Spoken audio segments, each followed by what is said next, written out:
All right, how's everybody doing? Hotep, hey, this is Michael Imhotep, founder of the African History Network, host of the African History Network show. I'm a talk show host, researcher, lecturer, writer, and historian. It is Thursday, May 6, 2021, and I am here with a brilliant historian and scholar. You've heard me talk about him a number of times on the African History Network show. And I interviewed him a couple of years ago when he was speaking here at the Charles H. Wright Museum of African American History. We're joined by Dr. Daryl Scott from Howard University's History Department. How you doing today, brother? I'm doing fine. How are you doing, Michael? I'm all right, brother. I'm all right. It's busy, man, and I'm on the radio 6 days a week, and doing Roland Martin Unfiltered on Fridays, a panelist on Roland Martin Unfiltered. But it's good, man, and I'm glad to have you here because this is a continuation of a conversation that we had at dinner about 2 years ago when you spoke here. And I want you to know that wasn't 2 years ago. Now, time goes by fast. What was it? 2019? Right before the pandemic. So that's 2020. Why it feels like it's so long ago. Okay. But it was really February of 2020. It's one of the last times I flew. So. Right, exactly. February 2020, right. So Asala brought you here, Association for the Study of African American Life and History, the organization that Dr. Carter G. Woodson co-founded September 9th, 1915 in Chicago. And we know he was the head of Asala. And they took you to dinner after your speech, and it was you, myself, and another historian, Jamon Jordan, who's famous here in Detroit, brother, and we had a long conversation. I know. Good people. And I'm a Chicago boy, and every time I go to Detroit, it feels like it's the same city. Okay. Yeah. Right. There's so much in common. Absolutely. Well, I wanted to have this conversation, and what we're going to discuss today, everybody, is the 13th Amendment and mass incarceration myth. Okay, and Thirteentherism is a term that Dr. Daryl Scott has coined. Thirteentherism. Okay, we're going to deal with this, and we'll talk also some about the 1619 project and some of the flaws in the 1619 project, because you've been critical of that as well. So I want to frame this conversation.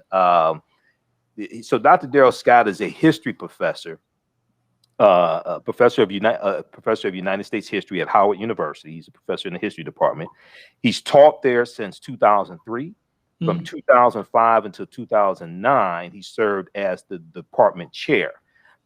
He started his career at Columbia University in New York City in 1993. And in between, he served as director of African American Studies at the University of Florida in Gainesville. Okay. Now he researches and writes on American intellectual history, nationalism in the United States, and currently convict slavery since 1615. Convict slavery since 1615. Okay, you're gonna have to give us an explanation on that as well. Okay.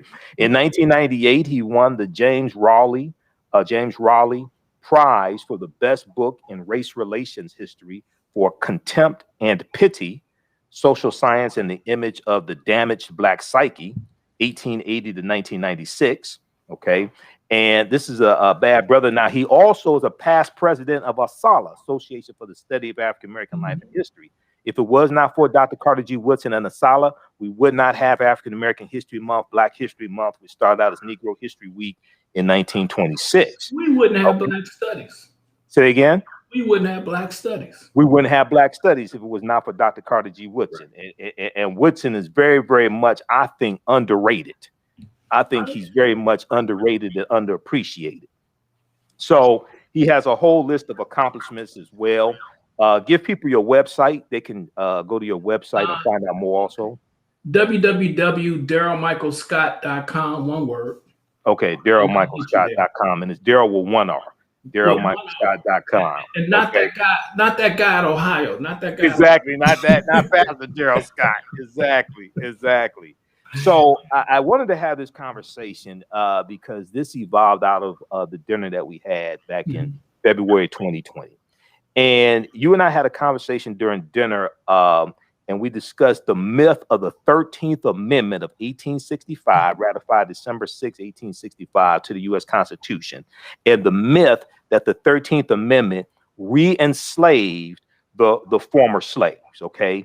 You talked about the documentary 13th by Ava Duvernay, and I remember when I saw the documentary twice, and when I saw the documentary right around that time, I was doing research on a lecture dealing with the history of the war on drugs, and I had done research on the war on drugs before, and when I dealt with when I was doing this research, I kept coming up with this same question over and over again. Now, I heard people say the 13th Amendment re-enslaved Black people, and it said that they were free unless duly convicted of a crime. And I'm going to pull up the actual text of the 13th Amendment here in just a second. And the question, when I go through and study the chronology of the history from 1865 to the beginning of the war on drugs, June 17th, 1971, under Richard Nixon, that's 106 years. I kept coming back to the same question. If the 13th Amendment was created to re-enslave us and it created mass incarceration, why did it take 106 years for mass incarceration to start? Exactly. I kept coming back to that same question over and over again. It's a huge question. And it's, you would think, now, I started teaching a course around this. And one of the impressions that the movie creates, and again, this doesn't start with the documentary. Correct. But one of the impressions that the documentary creates is that everybody's re-enslaved. And my students come to class thinking, because they've all seen the documentary. Right. They come to class thinking that by 1870, 1880, the way they roll this out, that most of the ex-slaves had been re-enslaved. Okay. and some of them go as high as 90%, thinking that 90% of them had been re-enslaved. Okay. Wow. So that's the impression that is created when you say that slavery didn't end, it evolved. But when when you look at the reality, is that in the late 19th century, never 1% of the free people were re-enslaved. Never 1%. It was more like 0.25%. Okay, so it's never re-enslavement at all. The number is so out of sync that is the biggest misimpression. And so when you start teaching about the 13th Amendment and incarceration, the first thing that pops is that they have to confront the fact that 99% of their ancestors in the late 19th century were never incarcerated. Okay. Okay. So yep. Even though we disproportionately in many states, even though we were disproportionately made up a percentage of the incarceration rate, but the majority of us were not incarcerated. Now, here is the truest statement of all. Okay, and let's get this out here, because some people get confused and start thinking, if I disagree with this, I must be politically a conservative. Okay. Look, I just believe the truth may not set you free, but Allah certainly won't. Okay. Right? Now, when you start going back and looking at incarceration rates, Black people have always been disproportionately incarcerated. Right. So the meaning of racism, the import of racism and incarceration, is that Black people are always disproportionately incarcerated. So when the prisons start developing in the early 19th century, we're always there disproportionately. Now, some of the 13thers would like to say, well, the prisons were made for white folks. Yeah, they were. But they did just fine for Black folks, if you will. So that, for instance, in New York State, Black people were something like 2% of the population in the antebellum period. Black women were 40% of the incarcerated people.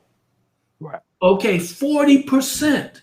So 2% of the population produced 40% of the female prisoners. So that tells you that that is mad disproportionate incarceration. Now, this is before the 13th Amendment. And who were these people? These were free Black people. And so the state of freedom for Black people has always been one of disproportionate incarceration. Right. Nothing to do with the 13th. Before the 13th, we're disproportionately incarcerated. After the 13th, we're disproportionately incarcerated, but never were we mass incarcerated in the 19th century. And the term mass does not even come into the conversation until the late 20th century. And when people create language, they typically create language for a purpose. Okay, they don't just come up with it for no reason. They typically are trying to make sense of something. And what everyone was trying to make sense of by the 1970s was the fact that incarceration was getting out of control. And so we went from being disproportionately incarcerated in a society where roughly 200,000 people were being incarcerated to being disproportionately incarcerated in a system of mass incarceration, so that we were 6 or 7 times more likely to be incarcerated, and over 1 million of us incarcerated, okay? And that number approaching 1.5% incarcerated in the federal pens. I mean, I'm only talking about the federal system. Okay, and disproportionately incarcerated in that system. So the history is one of consistent disproportionate incarceration. And why? Because of racism. Right. Now, why anybody hauls the 13th Amendment into this conversation, I don't know. I mean, but it's like, I know why. And I say why, because it's a wonderful conspiracy theory. Right. So let me do this. Let me pull up. I have the text of the 13th Amendment here. And I encourage people to go to archives.gov, which is the official website of the National Archives, archives.gov. You can also go to loc.gov, which is the Library of Congress website, loc.gov. And you can read the entire U.S. Constitution. You can read the 13th Amendment. You can read all the amendments, the 27 amendments to the U.S. Constitution. So I'm going to pull this down also, the Chiron down there. So if we look at the 13th Amendment, the 13th Amendment is 2 sections. First section, section 1, neither slavery nor involuntary servitude, except as punishment for crime, whereof the party shall have been duly convicted, shall exist within the United States or any place subject to their jurisdiction. Okay, so people focus in on the party shall, or whereof the party shall have been duly convicted, and they focus on that and say that's a loophole. They say it's a loophole. Okay, I've heard well-known African-American historians say this, highly respected African-American historians, African Senate historians, I've heard say this. Okay, section 2, some friends of mine, okay, I've heard say this. A lot of my friends, I got some former students out here saying this. Yep. Now, section 2 says Congress shall have power to enforce this article by appropriate legislation. Okay. Now, the 13th Amendment was passed by Congress January 31st, 1865. It was ratified December 6, 1865, and adopted December 18th, 1865. Okay. Now, Dr. Daryl Scott, when I had a conversation with you and historian Jamon Jordan, we would talk, man, we talked for 2 hours at dinner. Yeah. You talked about the Northwest Ordinance of 1787. Right. And how that's crucial to understanding the 13th Amendment of 1865. Could you explain the Northwest Ordinance of 1787, please? Yeah, but let me first say something. Okay, go ahead. This clause is dealing with 2 kinds. Let's talk about 2 kinds of slavery. Okay. And let's just look at the language for a second. Okay. All right, involuntary servitude. Mm-hmm. I have not found in any document the phrase involuntary servitude prior to 1785, when Thomas Jefferson and a committee used the phrase to talk about Western expansion in general. Mm-hmm. That bill did not pass. 2 years later, the Northwest Ordinance passed, but it has this phrase involuntary servitude. And it also has the phrase slavery, except as punishment for a crime. Now, one thing I want to say is let's talk about two different kinds of slavery. Okay. Let's talk about chattel slavery, and let's talk about slavery, convict slavery. Okay?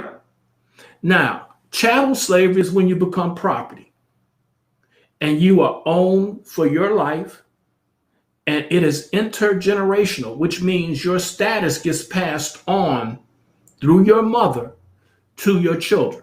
Mm-hmm. Okay? So that's intergenerational chattel slavery, when you're treated like personal property. Convict slavery is when you are a convict.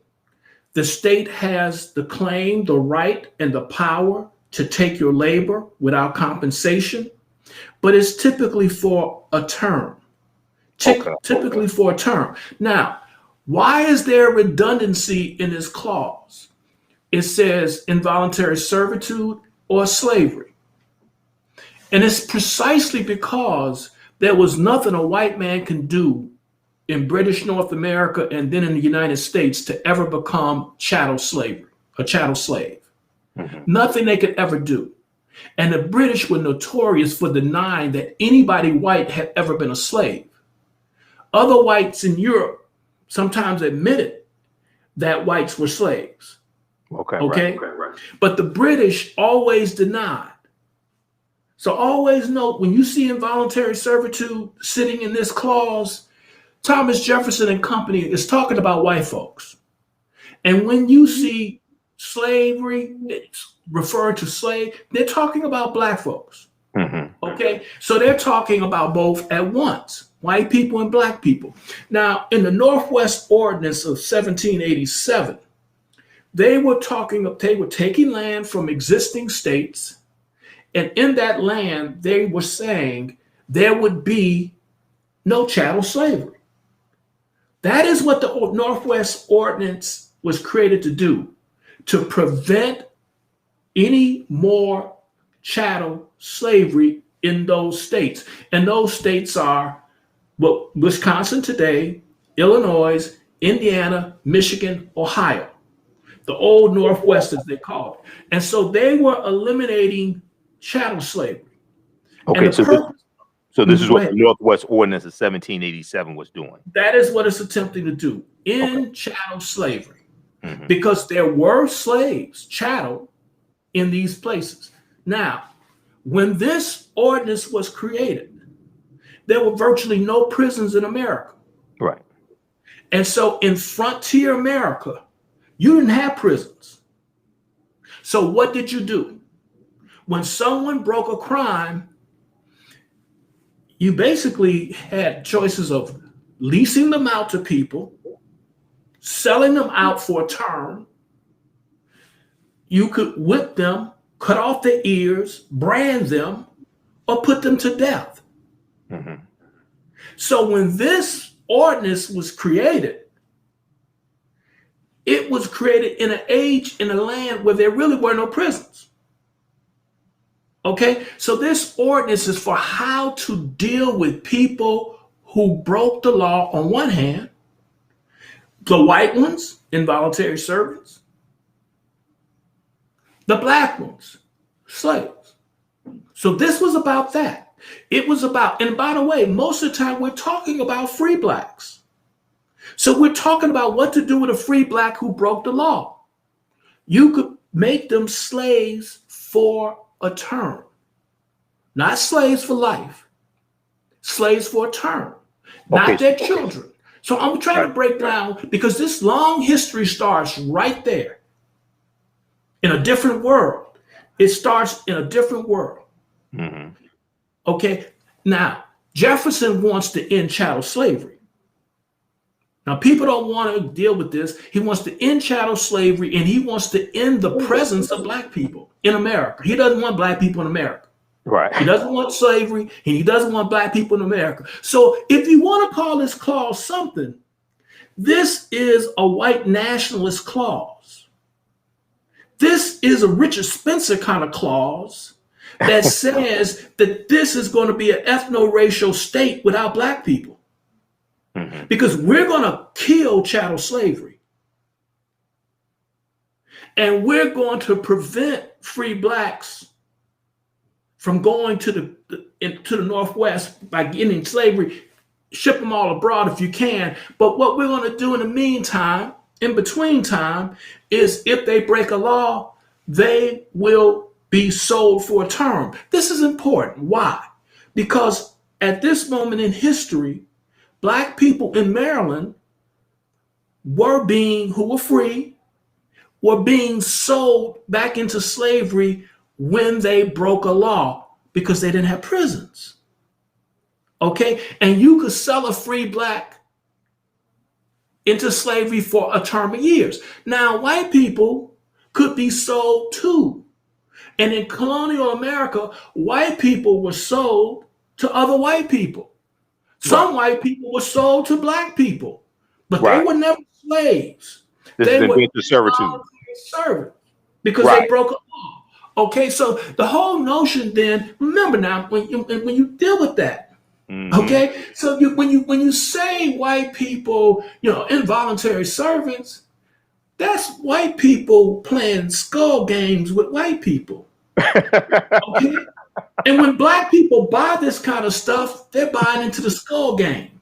All right. So white people, okay, anyway, so white people are having mental sex with white people. Okay. I want to make it clear to you. Okay? Go ahead. Make it plain. Like Malcolm said, make it plain. Black guy. I can sell you right next to the black guy. And I can sell you for 10 years to a black guy. Right. Okay. Right. But you're not a slave. But that free black, he's a slave. And we're doing this because we don't have prisons. Nobody's come along with prisons. And our choices are few. And we kill you for a lot of things. We got 100 and something laws for which we will put you to death. So the prison is reform. So the prison is a system of reform where we're going to reduce the number of capital offenses, capital meaning we put you to death, right? We're going to reduce the number of capital offenses to a few, and we're going to spare your life and reform you, okay? So this is before all that comes along when this clause is written. The practical effect of this clause as time goes by, increasingly, it's proven effective in doing one thing. Okay. Killing chattel slavery. Wherever this clause is put in a constitution in the United States, and it's put in every constitution for a free state, every free state gets this clause. Okay. Congress puts it in every free state constitution. So every new state has it that's free. Old states don't have it. Virginia doesn't have it. Delaware doesn't have it. Okay? Those original 13 don't have it. Michigan had it. Okay? Ohio had it. Oregon had it. Iowa had it. California had it. So all the free states got this clause. And it is effective in doing what it's supposed to do. Kill chattel slavery. And all the way up to the Civil War, there were free blacks and white folks who were sold on the auction block when they committed crimes in these states. All the way up to the Civil War. 1861. Well, actually, I'm sorry. Let me be precise about this because it gets interesting. Okay. Because this gets to the other side of this story. Yeah, I'm getting some feedback. Okay, well, let's get some feedback because I'm running for enough of it for now. Okay, no. You mean some static? Okay, so I turned on your volume a little bit. I need to check something. I want to make sure I don't have want to make sure I don't have two browsers open so I don't hear myself. Hold on just a sec. Okay. All right, that sounds better. Okay, go ahead. Go ahead and continue, Dr. Okay. Daryl Scott. And so then the people who create the 13th Amendment, okay, not the clause, but the amendment, in which they basically take the Northwest Ordinance, right? The people who create this clause, this has been around 60-something years by the time the 13th Amendment is drafted. Okay. And it's what we call boilerplate, all right? And, you know, in the law, people say, well, it's boilerplate. That means people don't think about it. Now, let me tell you what boilerplate is. I happen to have been a legal clerk, never a lawyer, legal clerk in the Army. And we did a lot of stuff with boilerplate. You take language that exists and you charge people with existing language, right? So it's like a contract that it's the same contract you use every time. Why do you use the same contract every time with all that boilerplate language? It's because it's tried and proven. Right. Okay. Right. Boilerplate is tried and proven. And so when somebody puts a boilerplate in you in legal terms, it's basically they got you. Okay, this thing has been through everything. This charge that they're putting you on, it's been to court, it's been argued about, people have appealed it, they have done everything. This thing works. It sets a precedence. It sets a precedence. And I mean, and it's got a track record. Okay, I just want to be clear, because wherever they put that clause, they ended chattel slavery. And they wanted to do one thing. No, they weren't trying to get rid of prisons, nor were they trying to get rid of convict slavery. They were trying to get rid of chattel slavery. Okay? Now, the abolitionists, some of them were for prisons because they were reformers. Okay? But here's what they didn't want, and here's what they didn't know. Charles Sumner, everybody points to Charles Sumner in the hero in the 13th narrative because Charles Sumner said we shouldn't use this language. But let's be clear about one thing. Charles Sumner was for prison. He was not against prisons, and he was not against prison labor. Okay? All the prisons, white and black, would labor. So he was for all that. But he didn't know that free blacks were being sold on an auction block. Okay? He didn't know that in Maryland, they were still selling people. In Delaware, they were still selling people. He didn't know they were still selling white people. These are not things that they necessarily knew. Everybody knew. In 1840, for instance, when Harrison was running for president, he got accused of selling white people into slavery. And they would call it slavery when they were trying to be pejorative. So white people who were being sold into involuntary servitude, when it got to politics, were saying that they were saying they were being sold into slavery. And yes, they were. They were being sold into a slavery for a term of years. So the 13th Amendment, that clause was supposed to kill everything, but the people in the North didn't get it. But they weren't trying to kill the chattel slave, but they were trying to kill, and we'll know in a second, they were trying to kill immediately the idea that you could sell a black person. So in 1866, 1 year after the passage of the 13th Amendment in Maryland, which was forced to have this clause, Maryland, as you know, occupied this borderland that the North was not going to let go into the Confederacy. And so they dealt with Maryland very sternly, and they forced this amendment, this clause, into their constitution. So they made Maryland take it. So one of these Southern-leaning, Confederate-leaning judges, okay, in Anne Arundel County down the road, he basically said, I'm trying this. I'm going to take these old laws that govern free blacks. Right. And I'm going to sell some black people on the courthouse steps, auction them off. And it was a test case. You could tell it's a test case because he sold 3 or 4 people, and one of the people being sold was a black guy who bought himself. Okay, so brother got on the courthouse step and they say, look, to the highest bidder. And brother started bidding and he bought himself for $30. Okay, and so he was sold to himself as a slave for a term. Oh, you say, okay, so the 13th Amendment did have a loophole. Boy, Charles Sumner didn't know this was about to happen. He went off, and so did the rest of the radical Republicans. This is partly how you get the the Civil Rights Act of 1866. Right. There are two things that give you the Civil Rights Act. This behavior right here and the black codes, which we'll get back to. Okay, so you get these two things that give you the 1866. Salmon P. Chase, who's now on the Supreme Court, who was in Lincoln's cabinet. Chase, look here.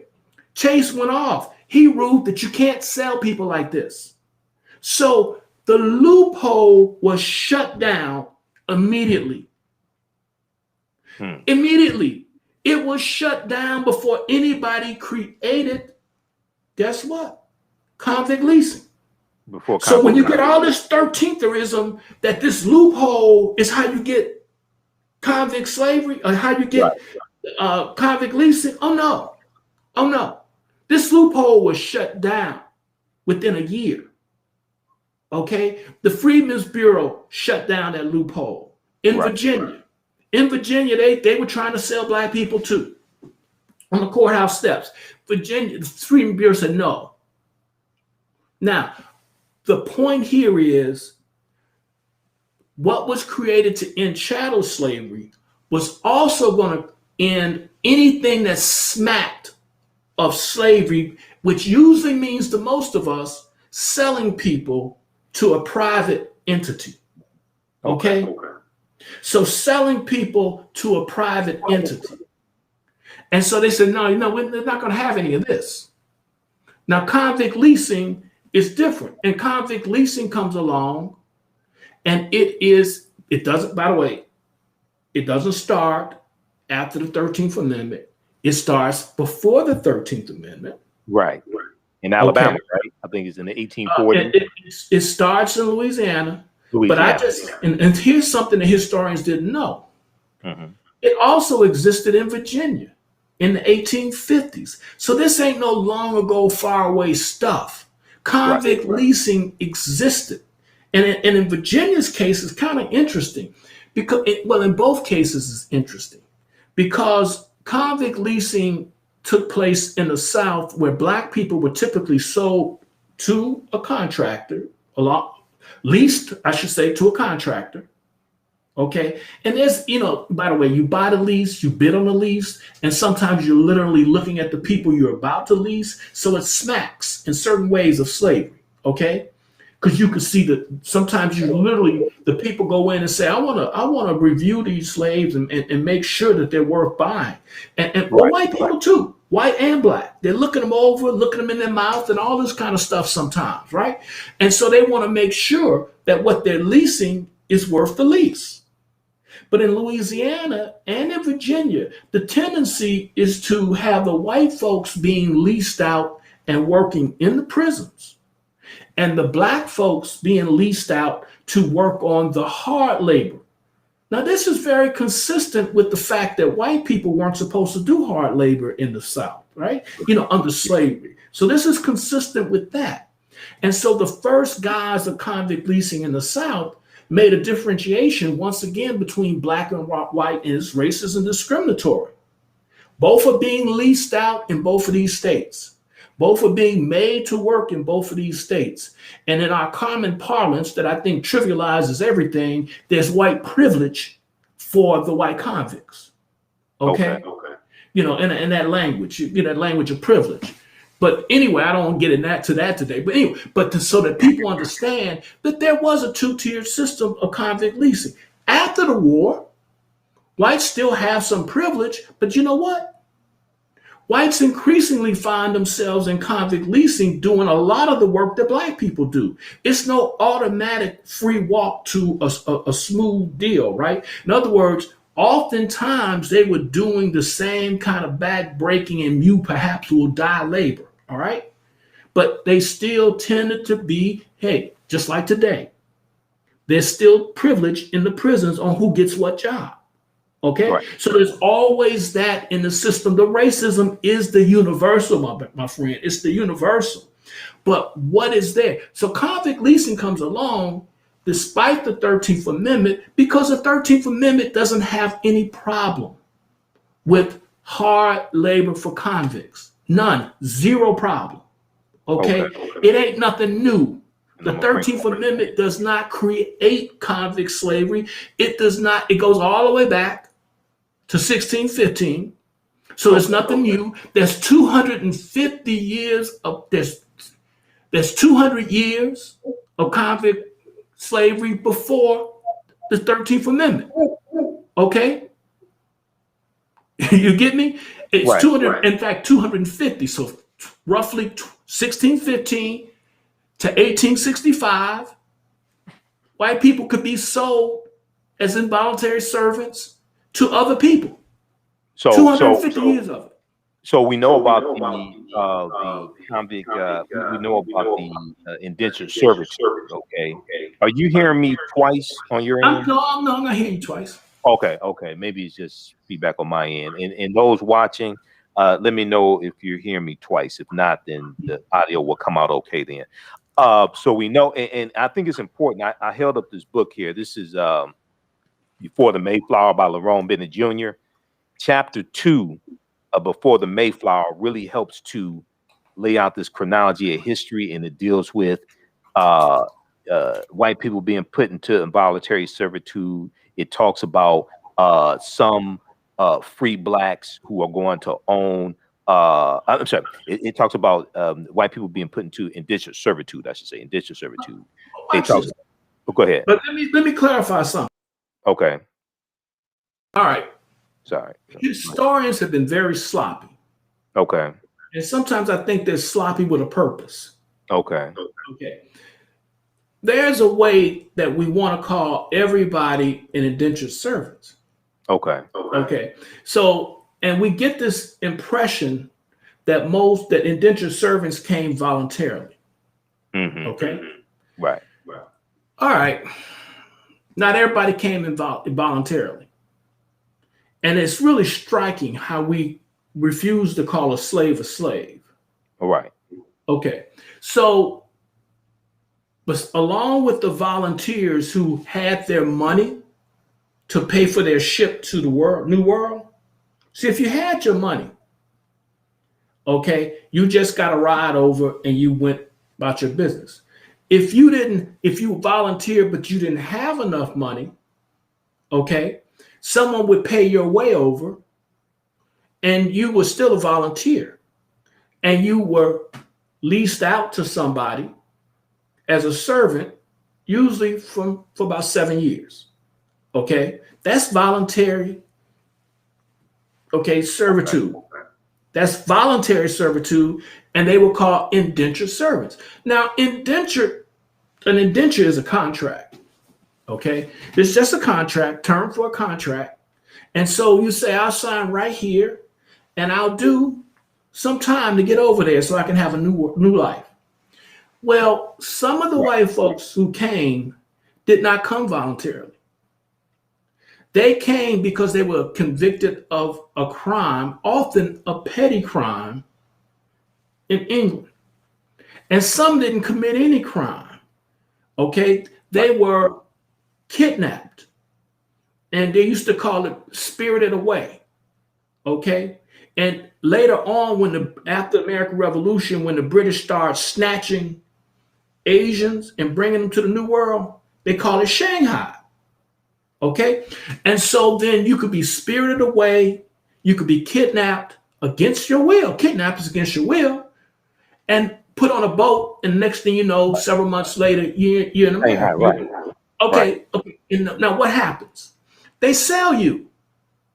You're no volunteer, you're sold. But the other way, and so by the way, if you didn't volunteer and they're taking your labor, my friend, I don't care if they call you an involuntary servant, you're a slave. You're working for free without compensation against your will for a term of years. Okay, now, the reason I bring this up, because again, I'm going to even argue with my boy Woodson behind me. Okay. It's because when you get these Africans, I was taught and believed until I started doing this project that those first Africans were indentured. Right. Here, check this. It's just very simple. Who you listening to about this? If somebody snatched you from Africa Mm-hmm. and you didn't speak English, they sold you when they put you on a ship. When you got here, they sold you again. Right. Now, you didn't sign a contract. You didn't speak English. You couldn't consent to a contract. And so what contract? How you call me an indentured servant when I didn't sign a contract? Okay? So you're not an indentured servant. You are working against your will without compensation. My friend, you're a slave. Mm-hmm. I don't care what they put in the law book. I don't care what the colony wrote down. And by the way, nobody has ever seen what the colony wrote down. Nobody's ever seen one of these black people's indentures.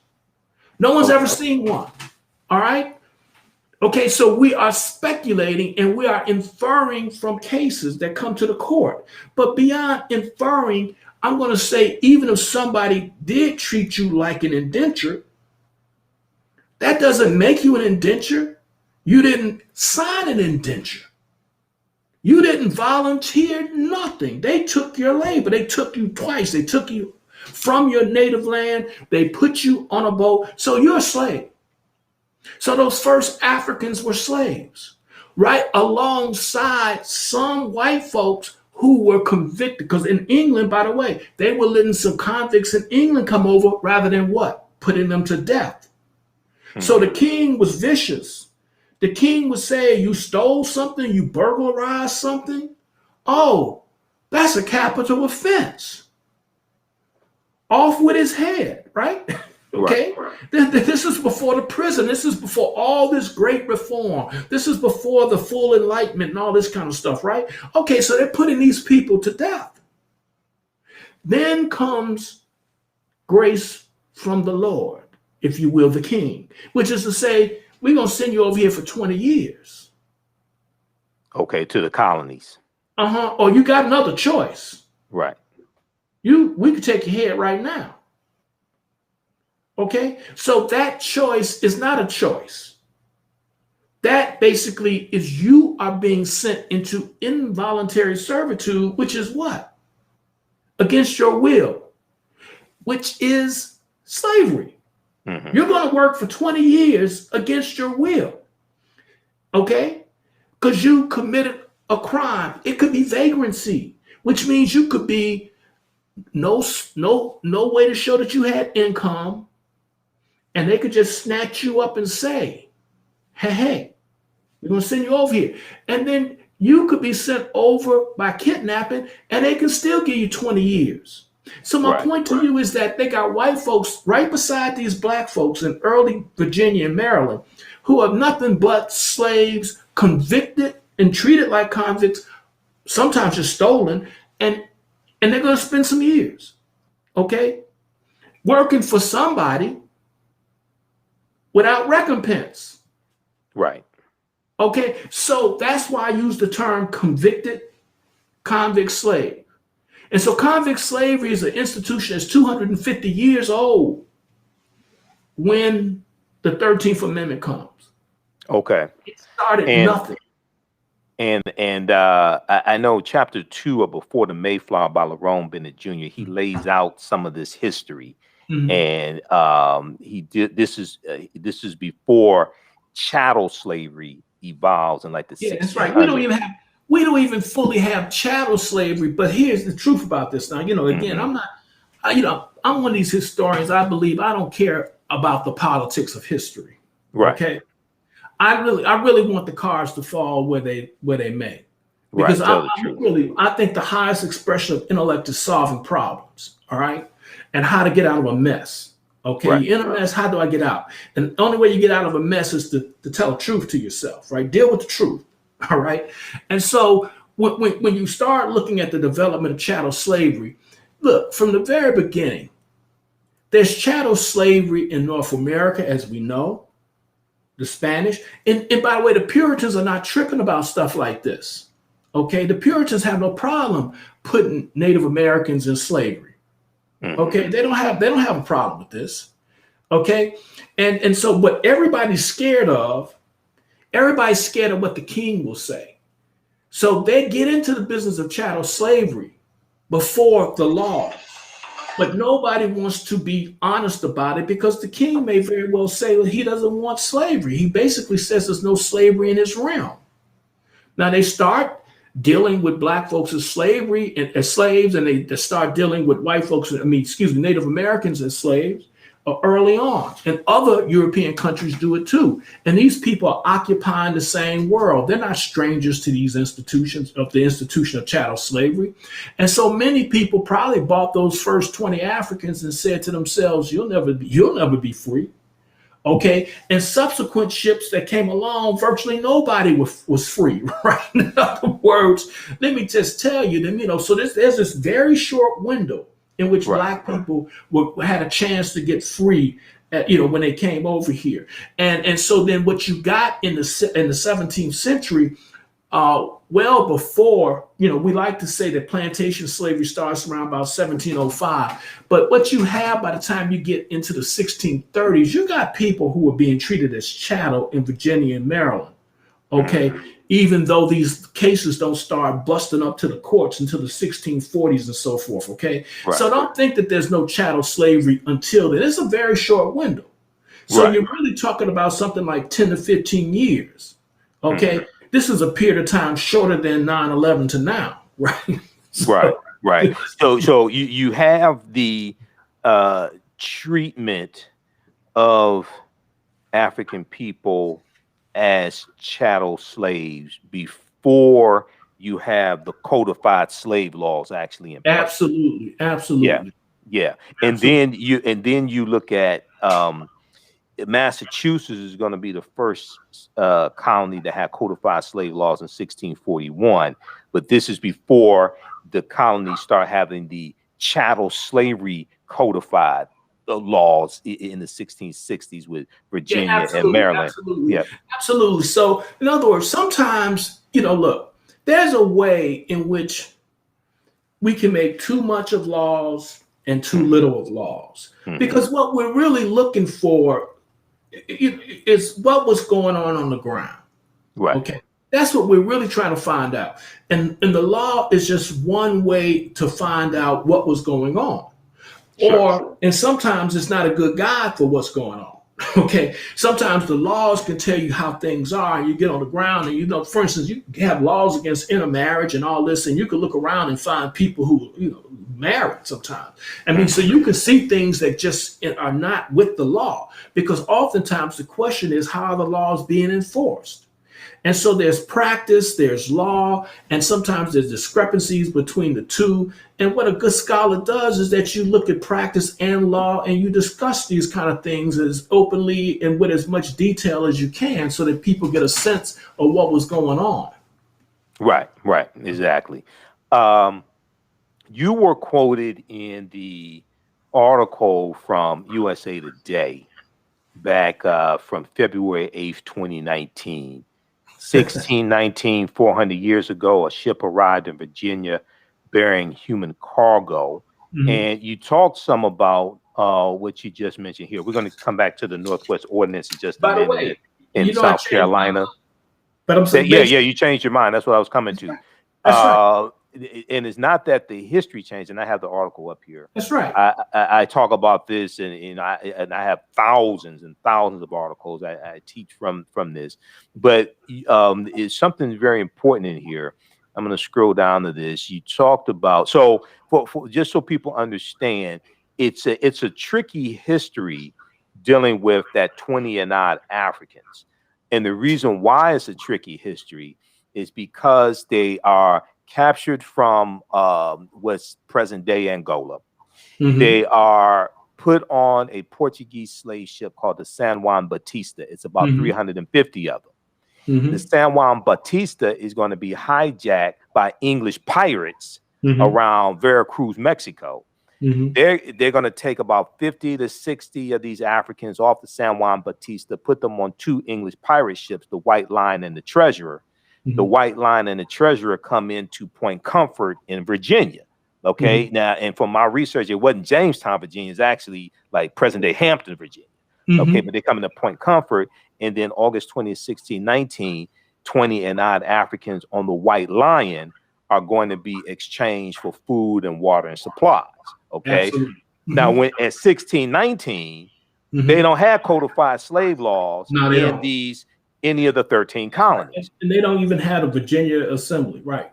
Okay. And then from my research, they're going to be now they're captured. They're captured by the Portuguese. Right. It's against their will. Exactly. They're put into for my research, they're put into in Virginia, they're put into a form of, say, involuntary indentured servitude, because they're going to be released after a number of years. Okay, now but it's against their will. Go ahead. Yeah, that's right. Well, you've heard my spiel, and you can see again. Historians change their mind. Okay, when I first dealt with this issue years ago, I up until 2019, right?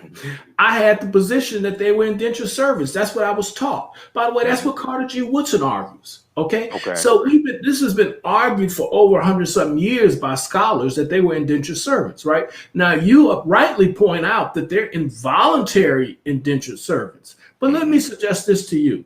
Sure. There is a concept that existed time immemorial of slavery for a term of years. Slavery for a term of years. All right. If you are being held against your will today and being forced to work, whether it's in the United States or whether it's in Africa or whether it's in Asia, we call that slavery. It's called slavery because you are being forced to work against your will without compensation. Now, we can say that's involuntary servitude, or we can say that is slavery, and oftentimes it's for a set of years, for a term of years. So some of these people, and this is how I put it now, were treated like slaves for a term. Some of them were treated like chattel from day one, in the sense that nobody intended to let them go. See, we don't know for certain what their status was and what people's intentions were. But it plays itself out fairly quickly.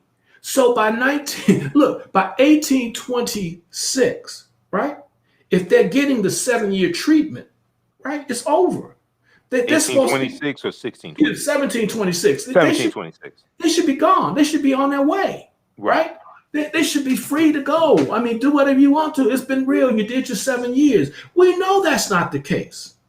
So we know that some people are being treated differently, and it's probable that a lot of these white folks who were holding them were trying to hold them permanently.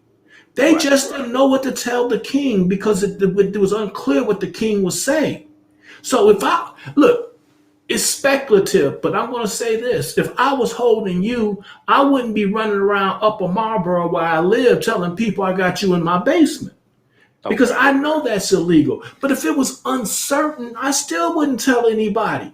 You follow me? I wouldn't tell anybody any of this. And that's what's going on in some of these places. We don't want to necessarily alert the king to any of this. But they know it's happening elsewhere. Right.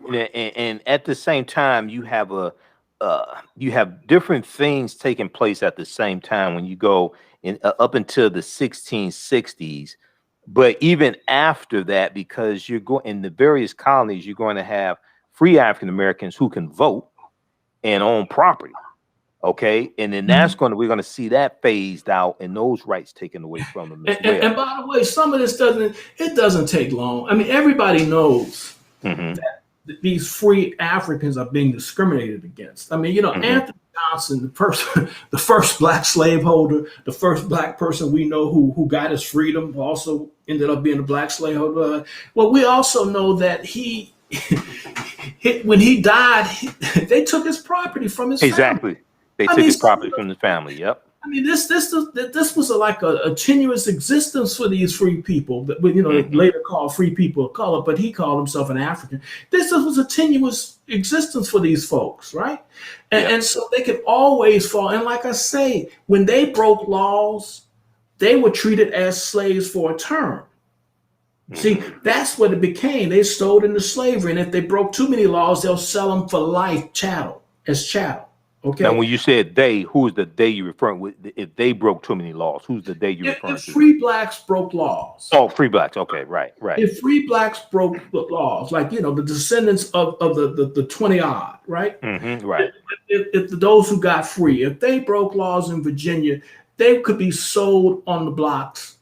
Okay, just like the white people who would be sold too. But what I'm saying is that practice never ends for them until 1865. Right. Okay, for white folks, they'll still sell them.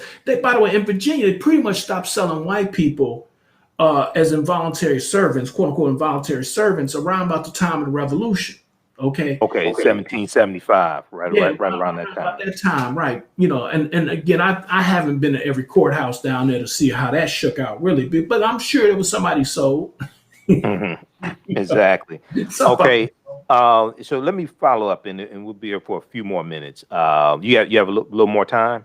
Sure. Okay. All right. No problem. And for those just tuning in, I'm Michael Imhotep, founder of the African History Network, host of the African History Network show. We're speaking with Dr. Daryl Scott, who's a history professor in the history department at Howard University. We're talking about the 13th Amendment and mass incarceration myth, the myth that the 13th Amendment led to mass incarceration or created mass incarceration, a loophole in the 13th Amendment that re-enslaved the former slaves, the free African Americans. And he has coined the term Thirteentherism. He teaches a history class at Howard University called "From Slavery to Mass Incarceration." Is that's the name of the class? Right. And he talks about, because we're Facebook friends, and he oftentimes posts about the students coming into the class, and they've seen Ava Duvernay's movie 13th, and they think that the 13th Amendment re-enslaved African Americans, and he has to go through this whole deprogramming process. Okay, but talk about that. But by the way, this is increasingly a problem. This is increasingly a problem across a whole bunch of topics. We're going to talk a little bit, I know, about 1619, the New York Times 1619 Project. Project. Buck breaking is about to come out. This is about to be one that'll show up on campus. All this stuff that people say, practicing. Look, Jamon Jordan, as you know, is a dear friend of mine. I respect him as a scholar. He doesn't teach at a university. He doesn't come with a PhD, but he does real history. Okay. Yeah. And we historians often debate. We don't agree on anything except we're going to use evidence. And we're going to be rigorous in our use of evidence, and we're going to argue stuff. Okay, boom. And we don't sell stuff that we can't prove. And we don't see the past as a place where you find lies and myths that you can use to justify any and everything you want to happen in the world. Okay, so there's a kind of rules of the road, but increasingly we live in an age where history is becoming propaganda, and the white folks ain't the only propagandists. Okay. Historically, they were the propagandists, and Woodson basically spent his life trying to dispel the lies told about us. Now we're lying on ourselves. Increasingly lying on ourselves. Sometimes it's very well-intentioned stuff. Okay. I mean, the 13thers are really people who want to end mass incarceration. I'm not against their goal. I'm for their goal. I want to end mass incarceration too. But sometimes people think that a lie will set you free. And a lie usually won't set you free. If I thought lies would set you free, I'd make history bunch of lies if I thought it would work. Okay? But I don't think a lie will set you free. Speaking of that, you wrote an article for, we're going to come back to South Carolina 1866 in just a second, because when we had dinner, you said something that really made me think. But you wrote an article that was picked up by History News Network, and I want to flip over to that. Daryl Michael Scott, Bad History and Worse Social Science have replaced truth. And in this article, you talk about the origins of the 13th Amendment myth. And you mentioned a man by the name of Lee Wood in the 1960s in California. Okay. Talk about this and how this 13th Amendment mass incarceration myth came into existence.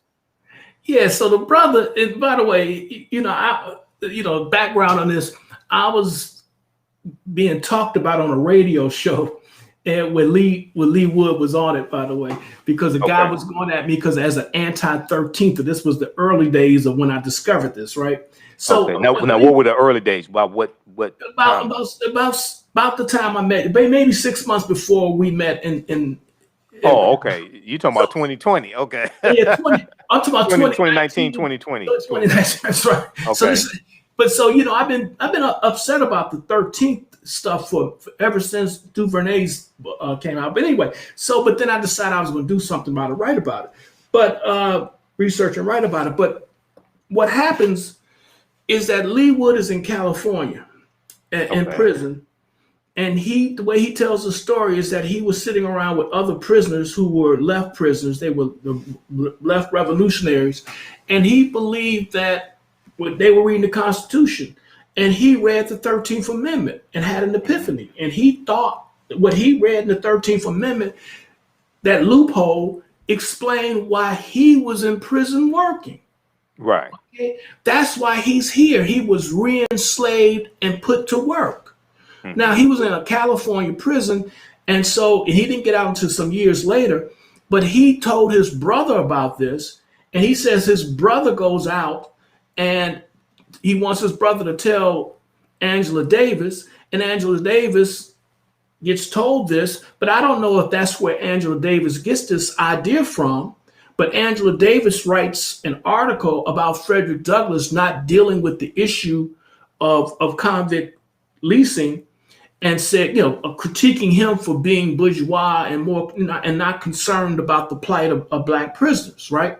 And so in this, she mentions the 13th Amendment and its loophole. And so in that 1994 article just blows up, okay? And so this goes from kind of prison thought in prison movement circles into something that becomes fully academic, because this, the kind of bridge between the activist world and the academy is no better embodied than by Angela Davis, right?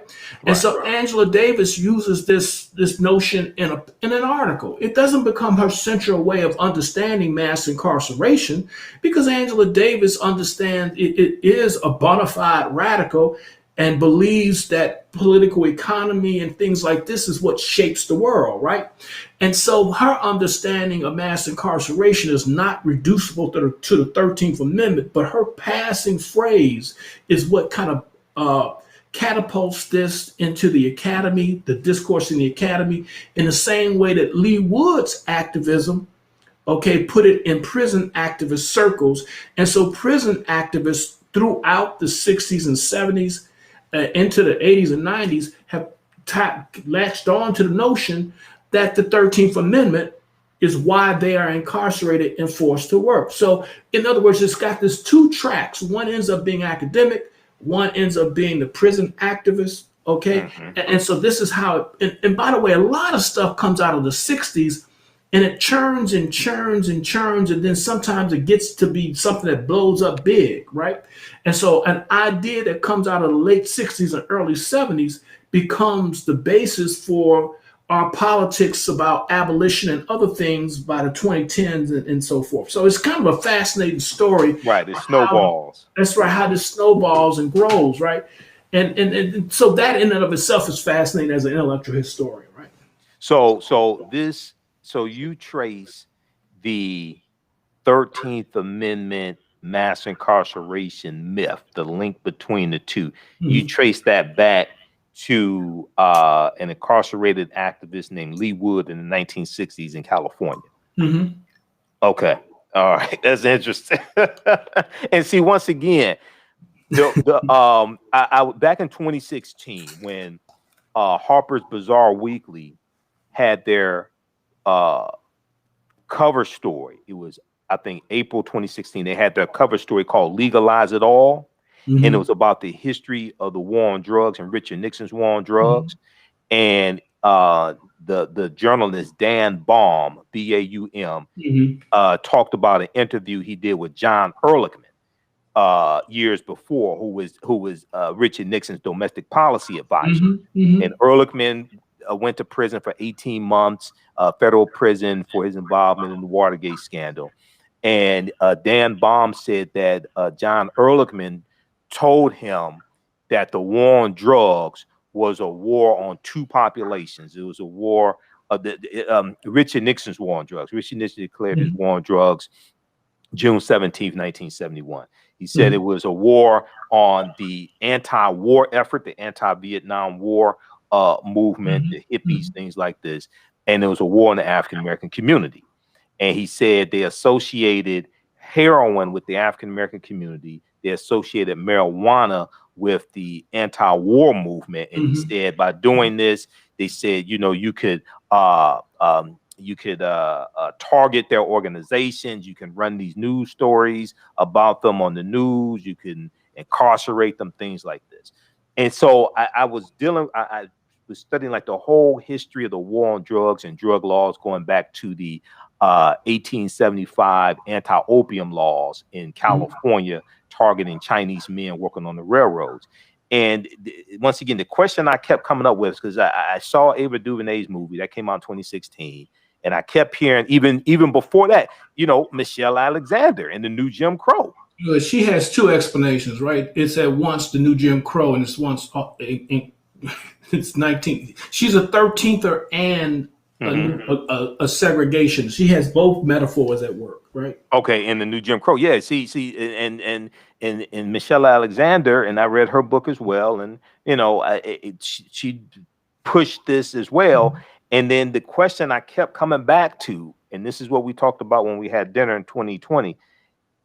If the 13th Amendment was created to re-enslave the former slaves, re-enslave African Americans, and create this mass incarceration, what have you, why did it take 106 years for mass incarceration to start? Because it was nobody's intention.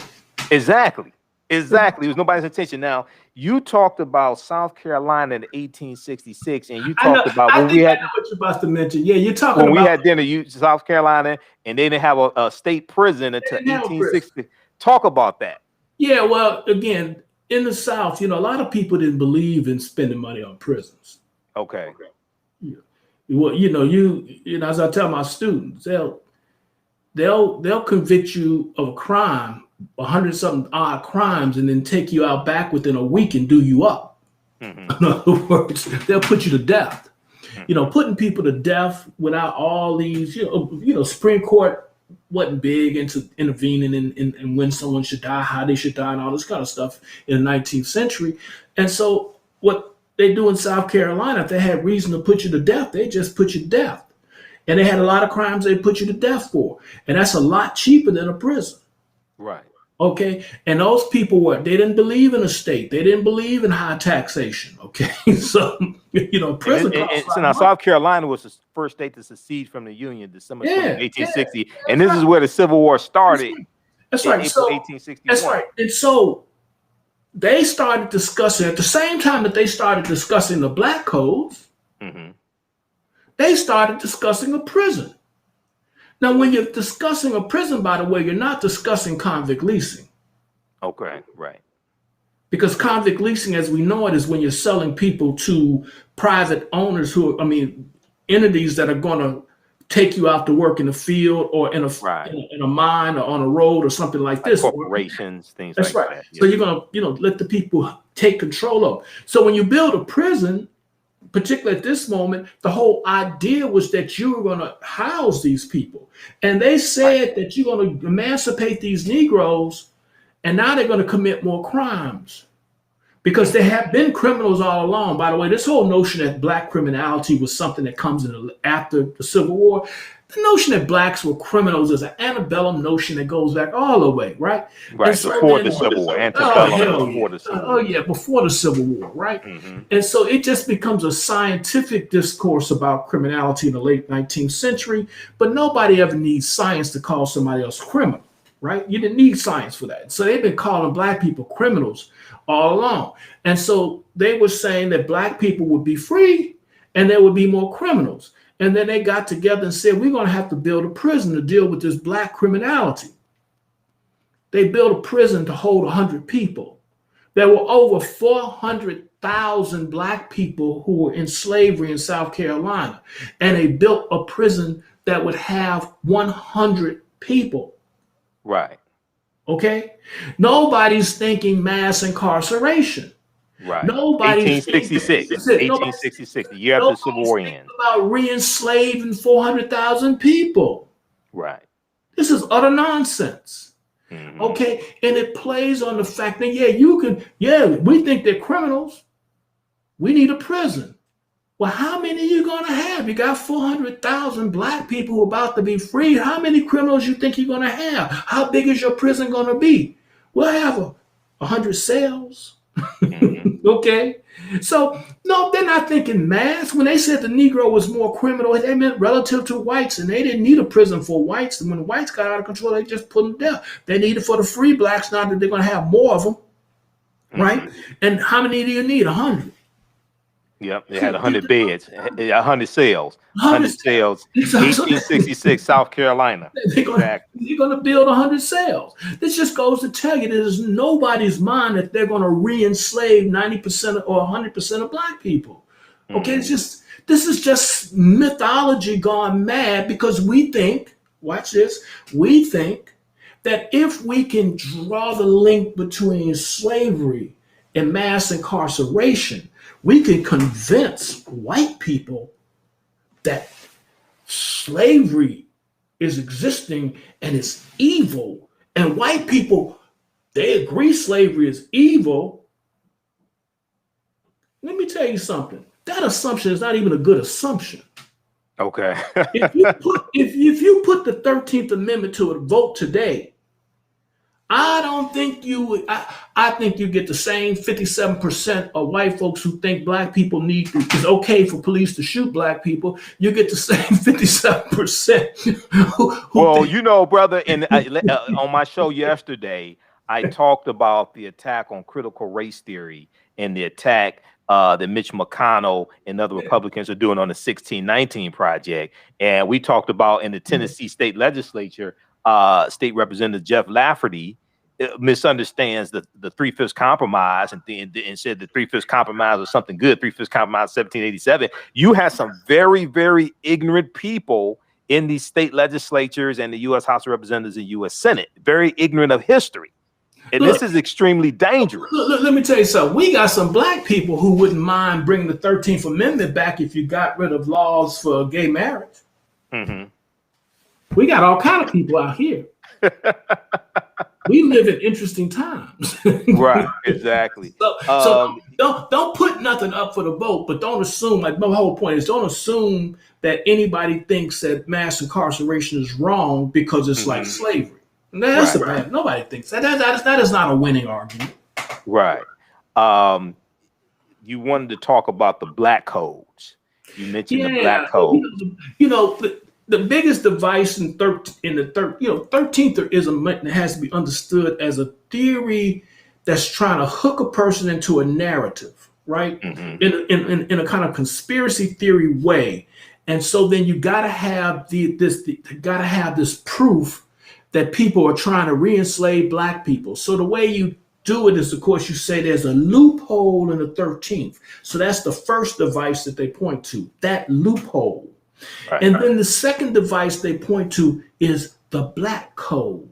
And so the black code was created to re-enslave black people. That was the mechanism. So in that narrative, in that myth, in conspiracy theory, the Northerners, who had just beat the Southerners in a war, right? Okay, 500,000 people dead, okay? But they're in cahoots in the 13th narrative to re-enslave black people. Okay, You know, that's a conspiracy between the white man, North and South. Okay? Right. So now they come up with the black codes. And you get celebrated people talking about these black codes as if that's how they're re-enslaving us. The black codes don't last a year in most places because the 1866 Civil Rights Act is striking them down. The Freedmen's Bureau is striking it down. The 14th Amendment strikes them down. A Supreme Court decision by Salmon Chase strikes it down. So the black codes are wore out, okay, before the first convict lease system starts. If I'm dead, I can't give birth to you, okay? So the black codes have nothing to do with convict leasing. And so this big myth, so you go from the loophole to the black codes to mass incarceration through the convict lease system, okay? And the truth of the matter is, as we talked about, fewer than 1% of black people are in the system. Now, by the way, and let's just be clear, you want no part of the convict lease system. Sure. Okay, the convict lease system was a death trap quite often for people, okay? Many went in and most did not get out. It could be a death sentence, and so nobody wants it. Now, another thing about that system people need to know is that it was brought down much sooner than these people will let you think. You know, they like to say Alabama 1928 is the, when it ends. By 1913, it's over for the convict lease system everywhere but Florida and Alabama. Okay, so the system is broken by then. And interestingly enough, the system is broken by who? The generation of white nationalists who brought you disenfranchisement and segregation. So the people who are the die-hard white nationalists in the South ended convict leasing. Now, this was not philanthropic. Okay, I mean, let's never get any of this stuff twisted, right? This is not about the morality of white people. In this particular case, this is about white people being at odds among themselves again about who was going to be in power. Okay, and so then you had one generation of people who thought that the laws were working for the rich white people of the South against another generation that was populist, talking about the small white man, people like Pitchfork Ben Tillman. Pitchfork Ben Tillman. Yep. Pitchfork Ben Tillman, and Pitchfork Ben Tillman. Oh, by the way, and there's always black people. There's always, at this point, he's the governor, but there's always black people who agree with these kind of people about a lot of things, right? And so Pitchfork wants to end convict lease, but he also wants to end black voting. And just like you got these Trumpists today who are playing with getting disenfranchised and black people by rolling with Trump, okay? Okay, there were some black people who rolled with Pitchfork and said black people should be disenfranchised. Okay, they were black Tillmanites. And so you got, and then, throughout the South, and throughout South Carolina, there were black folks who were Democratic Party in Alabama. And so some of these people were all for it. And what they would have told you is that, these same people were against things like convict leasing. So it's always complicated, but folks who are sometimes agreeing on some issues find themselves in bed with the hardcore white nationalists. Right.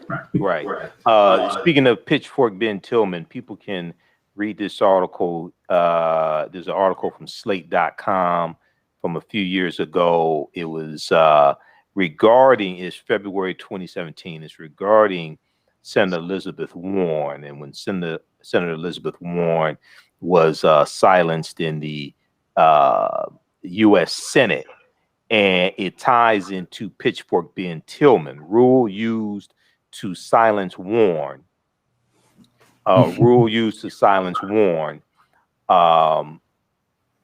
Was created to protect delicate feelings of Senate's foremost lynching advocate. And it talks about Senator Pitchfork Ben Tillman, who advocated for the lynching of African Americans from the U.S. Senate floor. Okay, so what were you saying? What were you saying, Dr. Scott? Yeah. Strange bedfellows. Just like I said, there's a lot of people back then, black people, not most, just some, who were rolling with pitchfork Ben Tillman, even though he would support lynching, even though he would do blah, blah, blah. And by the way, goes to show you, you can be against convict leasing and for lynching. You see how that works? And because you were against convict, he was against convict leasing. I want to just make clear, because he thought the money was keeping his enemies in power. Because convict leasing was always corrupt. Right. And so the politicians in office would get the money from the people with the lease, and that's how they would get reelected. And so part of the reform was to get rid of their enemies. White folks have their divisions. You always want divisions among people who are your enemies. You want to create them, you want to divide them, and they were divided on these issues. And this is how we get rid of convict leasing, even though nobody was for. This was no moral reform on behalf of the Negro. Okay. All right. I want to switch gears here and talk about for a few minutes the 1619 Project. I know you've been critical of it. Before we segue into that, very quick, I want to give you an opportunity to promote your latest books and promote your work so people can support you. But also, you can support the African History Network. We definitely need your support as well. $ TheAHNShow through Cash App, $ TheAHNShow through Cash App, also through PayPal, paypal.me/TheAHNShow, paypal.me/TheAHNShow, or at our website, AfricanHistoryNetwork.com. This helps us to, because I do radio 6 nights a week, so this helps us to keep doing the research there on the air, keep broadcasting. And you can I also teach an online course, a 9-week online course that you can register for as well. Dr. Daryl Scott, how can people purchase your books? How can people support you? Well, I mean, you can never find anything on Amazon, but look, what I really need people to do, because I'm not good at self-promotion, go join ASALH. Go to asalh.org, right? And join ASALH. Keep Woodson's organization alive and get it back to publishing his own books, right, in his own journal. So I won't go ASALH.org. Yep. Well, your website is DarylMichaelScott.com. DarylMichaelScott.com. We'll bring that up, and it is Daryl with one R. Daryl Michael Scott. From Maryland, not Ohio. From Maryland, not Ohio. Yep. DarylMichaelScott.com. Support Dr. Scott, and you have a book on Dr. Carter G. Woodson as well. Yeah. What's the name of the book? Carter G. Woodson's Appeal, and then I edited the Miseducation and million versions of that. But support the ASALH version, right? Support Miseducation of the Negro, 1933. Yep, originally. Yeah. Okay. Before we go to 1619 Project, I just want to hit on something. You talked about Thomas Jefferson and Thomas Jefferson wanting to end slavery. Mm-hmm. Okay, is that ending? Now I know Thomas Jefferson. I know at the Philadelphia Convention in 1787 there was a debate over ending the international transatlantic slave trade, the importation of Africans and enslaving them. And Thomas Jefferson wanted to abolish the international transatlantic slave trade because we know he was a big slave owner, and he felt by cutting off the supply of Africans coming into the country, this would then increase the value of the Africans who were already here.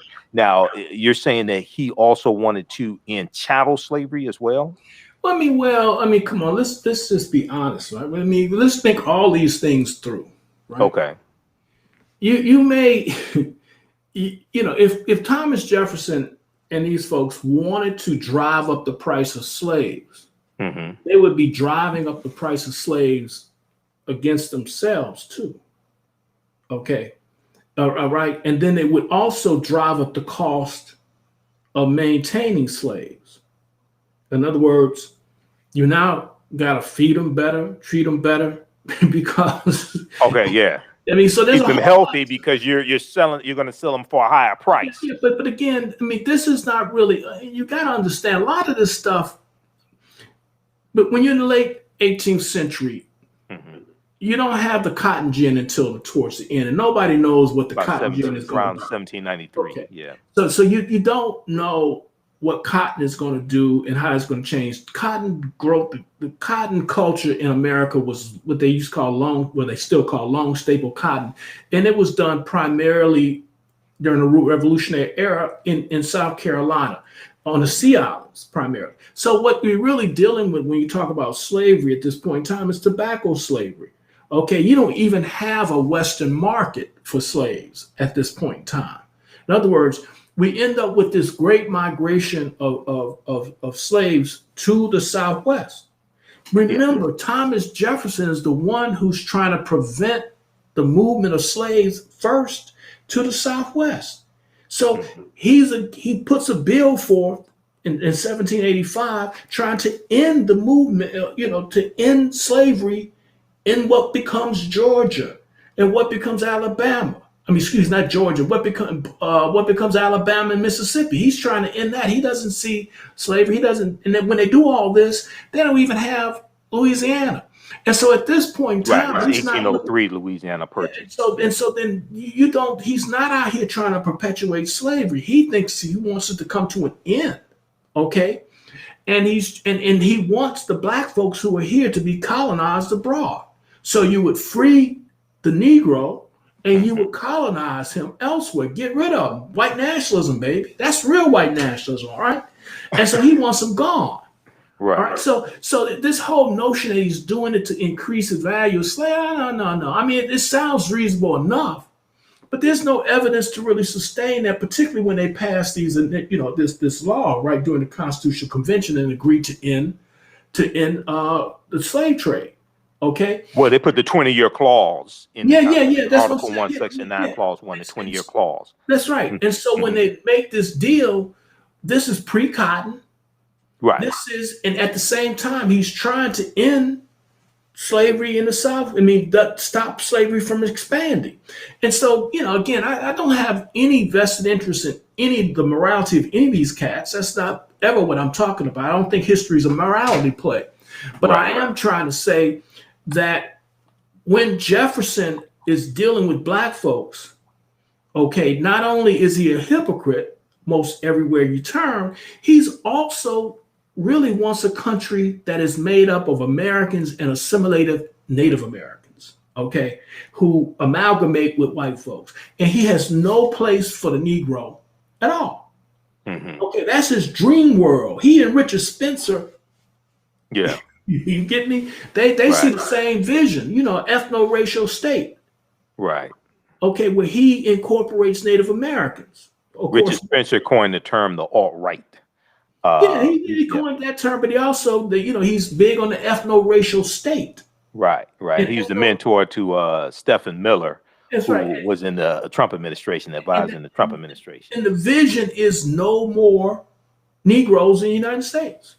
Right. No more black folks. No more black folks. Exactly. And so no, I'm not trying to sugarcoat old Tom Jefferson at all. Right. Okay. Exactly. Not at all. I want the cards to fall where they may so we could deal with people for what they were trying to do. Now, of course, most of my career, I've been getting slammed about calling Thomas Jefferson a white nationalist. People were saying, no, he's not a white nationalist. He wanted to create black people, a place for black people abroad. He was actually a black nationalist. Oh, yeah. That's what a Yale historian said. Right. All right. Now, the 1619 Project, I know you've been very critical of some aspects of the 1619 Project from the New York Times, spearheaded by journalist Nicole Hannah-Jones. And we know that there has been a slight correction that the 1619 Project put out as well. I'm going to bring that up. That was I don't know which version you're looking at. That was like watching somebody like you in Detroit, right? What was that running back that y'all had? That famous running back? Barry Sanders. Well, we had Barry Sanders. We had Billy Sims before that. Yeah, but it's like watching Barry Sanders run down the field. You dive in that stuff and it's moving. I don't know. Well, I don't know where they're at right now, but they're moving down the field. Right. So there was well, first of all, I know you had posted It went back in September 2020. You posted on your Facebook page, and you laid out 5 criticisms of the 1619 project. One was racism did not begin in 1619. Because they're saying, okay, racism began in 1619, and the 1619 project also is an attempt to reframe American history, and looking at 1619 as the beginning of this country as well, beginning of the start of this country. You talk about slavery was not a primary cause of the American Revolution, because this is something they had to backtrack from. And then 3, African American history is not the story of racism and victimhood, or our actual history is ignored. 4, mass incarceration did not arise from the 13th Amendment. We've already dealt with that. And 5, American history is not reducible to race and racism. Okay, so these are 5 things that you laid out. Talk about that. And is the 16, can we correct certain things in the 1619 so it's valuable? What's your opinion on this? One of the most unfortunate things is that anytime history gets caught up in politics, everybody feels the need to run to protect the people left or center, right? Okay. We're not gonna side with the people who are conservative, okay? And what we find ourselves with is a set of counter myths, right? We find ourselves with American exceptionalism coming out of the conservatives, which, by the way, had its origins in liberalism. And then we find our new myth that America is reducible to the question of slavery and race, right? And that in this whole thing, not just America is reducible, that Black people in our history is reducible to America, is reducible to slavery, is reducible to victimhood. So this is what the project is pretty much putting forward. And, I see this as part of what I call neo-integrationism, okay? I mean, a lot of people like to see something militant and radical in all this, but what you're looking for is people who are so upset with the gap between American exceptionalism and reality that they want to hold white folks, it works with other folks, want to hold white folks so accountable that they are willing to say that we are the center of the experience. You cannot talk about this country unless you talk about how you've oppressed us.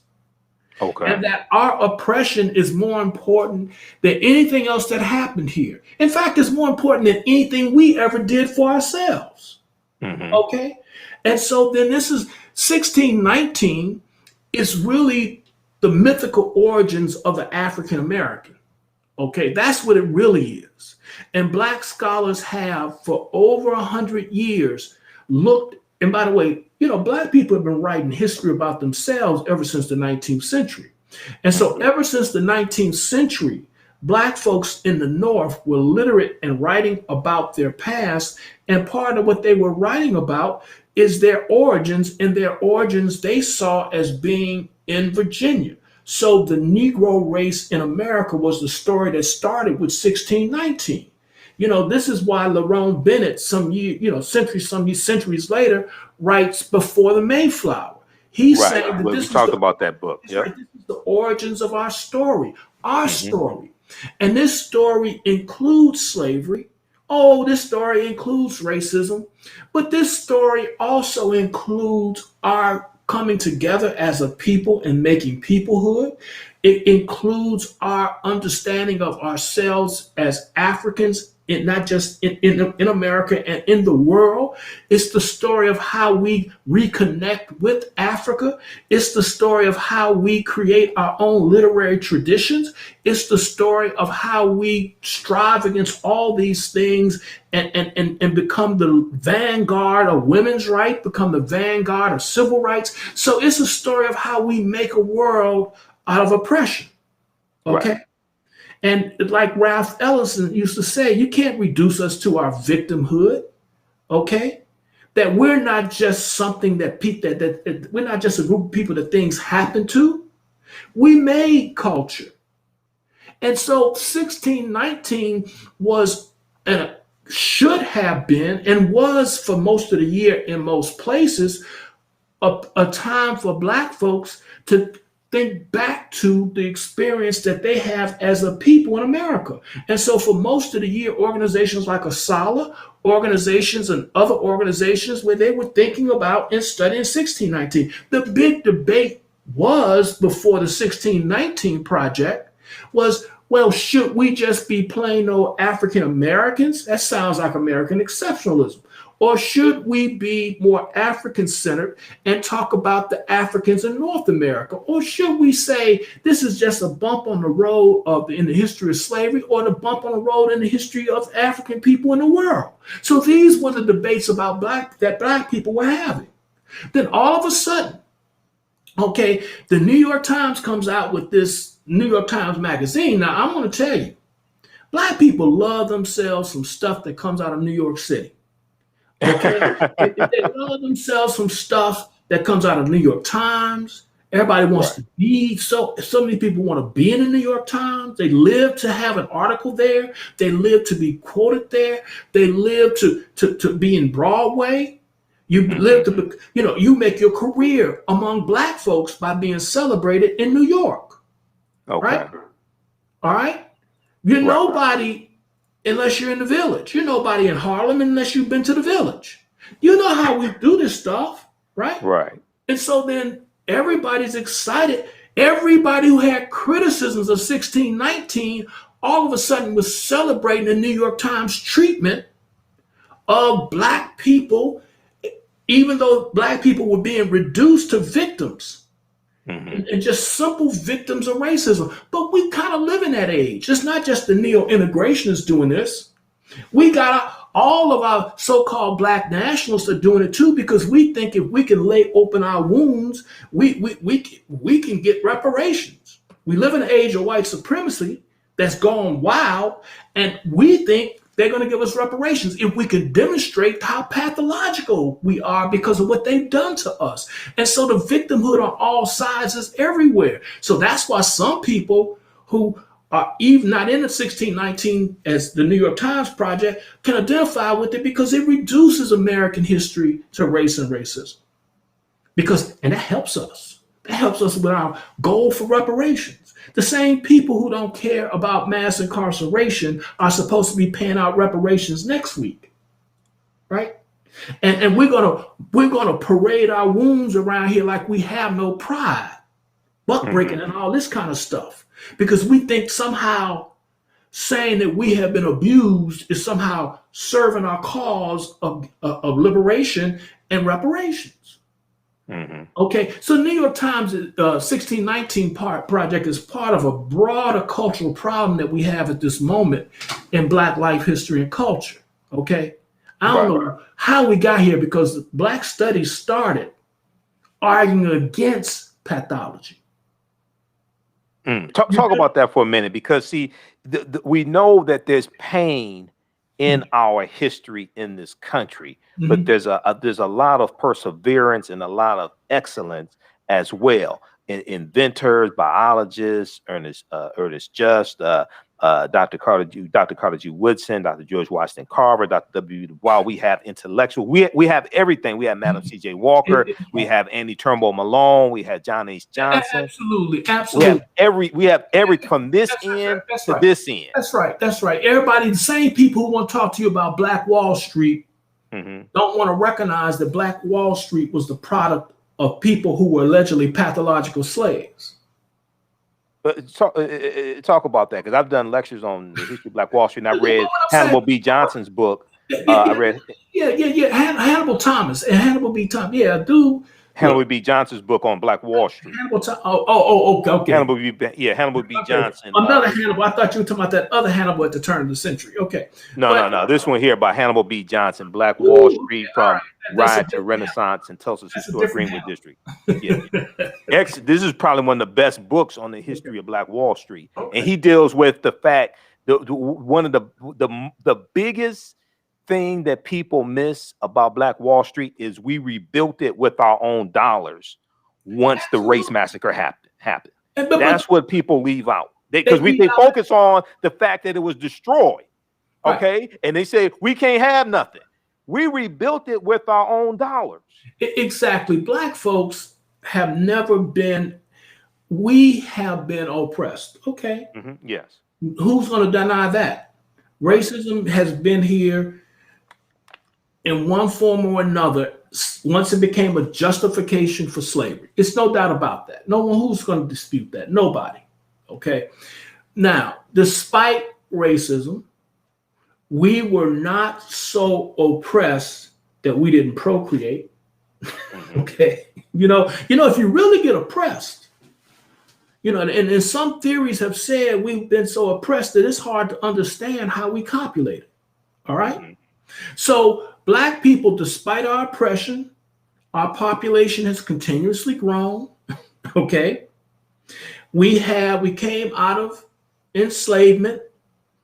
We reunited our families. Well, the truth be told, we created nuclear families. Okay. Right. Because the African families weren't nuclear families as we now see it, but we created nuclear families and extended families and so forth and so on. And we carried that through with us and we became a very literate people. We became an increasingly educated people. We started to accumulate property despite being in the teeth of lynching, despite being in the teeth of segregation. We did all of these things and within 40 years of emancipation. So clearly we were not so oppressed that we were dysfunctional people, okay? And the story is only half told. So even though we're oppressed, we are functioning people. We created colleges, we created churches, we created fraternal organizations. We have cooperatives. We have cooperatives, the Color Merchants Association, the Color Farmers Union. I have a former graduate student named Anton House who's writing a book on William Washington Brown, who created a cooperative in the True Reformers. And we haven't even begun to understand that. You can't even understand Black Wall Street if you don't understand the True Reformers, because he had a notion of collective Black economic empowerment, not this individual stuff where you would own one piece of property. Right. He believed that Black people collectively should invest in the True Reformers, and the True Reformers would underwrite Black economic development collectively. And so they had old folks' homes, they had banks, not Madam C.J. Walker. Andy Turnbull Malone? No, not Malone, but the women, the Walker, no. I'm having a brain cramp. But basically, all the folks out of Richmond, okay, the folks who end up being the origins of the middle class in Richmond and in South and in Durham, these folks were all true reformers. Okay, almost to a person. So by the turn of the 20th century, when they start individualizing, they have all been through so many of them have been through the true reformers. Okay, so the Black insurance companies are really the beneficiaries of the history of the true reformers. The Black bankers are the beneficiaries of the history of true reformers. Okay, so the true reformers are really the link between the emancipated generation, because these people were former slaves. Right. See, we're not talking we're talking about people who shot their masters in Civil War. That side of the Civil War. Right. Where we shoot the master. Right. Okay, so the true reformers went from being Union soldiers quite often, okay, to becoming business people, okay, collectively putting their resources together so that they can start a bank, okay?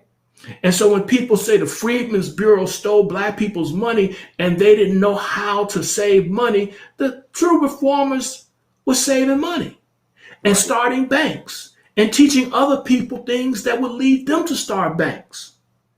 Okay? Pioneering insurance. And so that the people after the true reformers, they would be Black insurance companies. And so all of this. North Carolina Mutual Life Insurance Company. That's right. John Merrick. By the way, Merrick is tied to the true reformers. Okay, so what I'm saying is that when you start looking at all of these folks who are in business in the late 19th century, these people didn't come from a defeated people. You can't have it both ways. You can't be so much of a victim that you can't do for yourselves and you got to waiting around, and even the advocates of the reparation movement, these people were also people who were building institutions. Okay, right. So these things are taking place all at the same time. All right. But nobody ever went so far as to debase themselves. I mean, again, in the 60s, Black studies started because a guy named Stanley Elkins and some of the liberals started saying that we were all pathological because of oppression. And then they started critiquing the Black family, saying how the family was destroyed by slavery. So Black studies starts with a generation of scholars that refuted the notion taken up at the Carter G. Most people don't give him credit, but he was one of the first people to go against E. Franklin Frazier, who said the Black family had been destroyed by slavery. And by the way, he didn't mean it to the extreme that people think he meant it, right? He thought 80% was a bad number. Okay. So 80% of children had their fathers in the home, like in that's 1960. Right. He thought that was a bad number, but he also understood that it wasn't a critical issue when you had an extended family in the rural South. Okay, so that's why they could overstate it. But Woodson didn't like that. So Woodson argued that the Black family was destroyed. So the first generation of Black studies scholars in the late 60s, they defended the Black family. The first generation defended the notion that we were psychologically scarred by slavery. So Black psychologists argued that we were not pathological as a result of white. They argued against self-hate. So self-hate was on the defensive. The whole thing, by the way, this is my first book, Contempt and Pity. And so I talked about all that. So the first generation of Black scholars in Black studies were anti-pathologists. And now we live in a day and age where everybody in Black studies seems to be tending towards accepting one pathology argument or another. Okay? Epigenome and all this stuff where we pass along, not in the genes, but on the genes, notions of slavery and oppression. You mean like epigenetics? Epigenetics. And so that we pass this stuff along that way. That's one pathology argument of today. You get the other pathology arguments, self-hate theories are everywhere again. All right. And then, it's on and on. Sure. Bug breaking is a form of a pathology argument because the argument is that ritualistically we were destroyed psychologically. Right. And of course, in this homophobic theory, this is why you have LGBTQ today. Okay, all this stuff is tending towards a pathology argument. All this stuff is tending to undo what the founders of Black studies created. And I'm telling you, a lot of these people that everybody's so proud of today, I don't know, if whether you're in the Afrocentric camp, I don't think John Henry Clark would be signing on all this nonsense. Okay, I don't care if you are in the mainstream, tradition that goes from Henry Louis Gates on back to John Hope Franklin. These people all rejected that kind of stuff. I don't care what tradition. So, and by the way, the worst part about all this is that nobody seems to be reading the scholars from 40 years ago. So Black scholars are writing as if nobody's ever written about this. They don't argue with the academics who came before them, who argued against them. They just ignore stuff. Okay? Right. And this doesn't matter whether we're talking about... That's why we have to read. That's why we have to read these scholars. That's why we got to read. So it doesn't matter whether, a lot of us increasingly are just doing it by video. And it's not just the conscious community doing it by video, okay? Increasingly, it's all the oral culture again. I mean, the academics may be writing, but they're all, they're part of a social media culture. And so the ideas are circulating primarily that way. Okay, they're not circulating primarily by text anywhere. Okay. Right. Let me ask you this. Lastly, we were talking about the 1619 project, and I brought up there was an update from March 11th, 2020, and I know you posted about this on Facebook. Now, this is actually from the New York Times, And if we just look at a quick synopsis of the 1619 Project, the 1619 Project is an ongoing initiative from the New York Times that began in August 2019, the 400th anniversary of the beginning of American slavery. And we do know that the Spanish were taking Africans into the area that is today Georgia and South Carolina in 1526, enslaving them. We know that, but they're talking about here in the British colonies. It aims to, the 1619 Project aims to reframe the country's history by placing the consequences of slavery and the contributions of Black Americans at the very center of our national narrative. Okay, so that's a brief synopsis of the 1619 Project. So then in this update here, they talk about, it starts out, this is on March 11th, 2020. Today we are making a clarification to a passage in an essay from the 1619 Project. The passage in question states that one primary reason the colonists fought the American Revolution was to protect the institution of slavery. This assertion has elicited criticism from some historians and support from others. So they go on to say, we stand behind the basic point, which is that among the various motivations that drove the Patriots toward independence was a concern that the British would seek or were already seeking to disrupt in various ways the entrance system of American slavery. Okay, so they made a correction because okay, let me scroll down here for the sake of time. Let me scroll down to the next paragraph. Okay,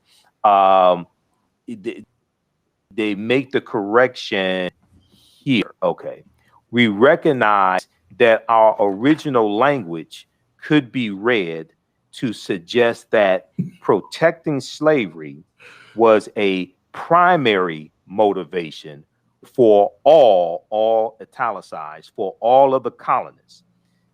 The passage has been changed. The passage has been changed to make clear that this was a primary motivation of some of the colonists, a note that has been appended to the story as well. So talk about all of this and criticism, legitimate criticism, not this Mitch McConnell Republican nonsense, because they don't want really the history of slavery taught.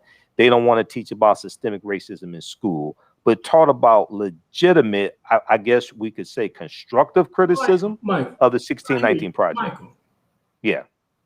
Some Black people like slavery. Some Black people like Trump. Uh-huh.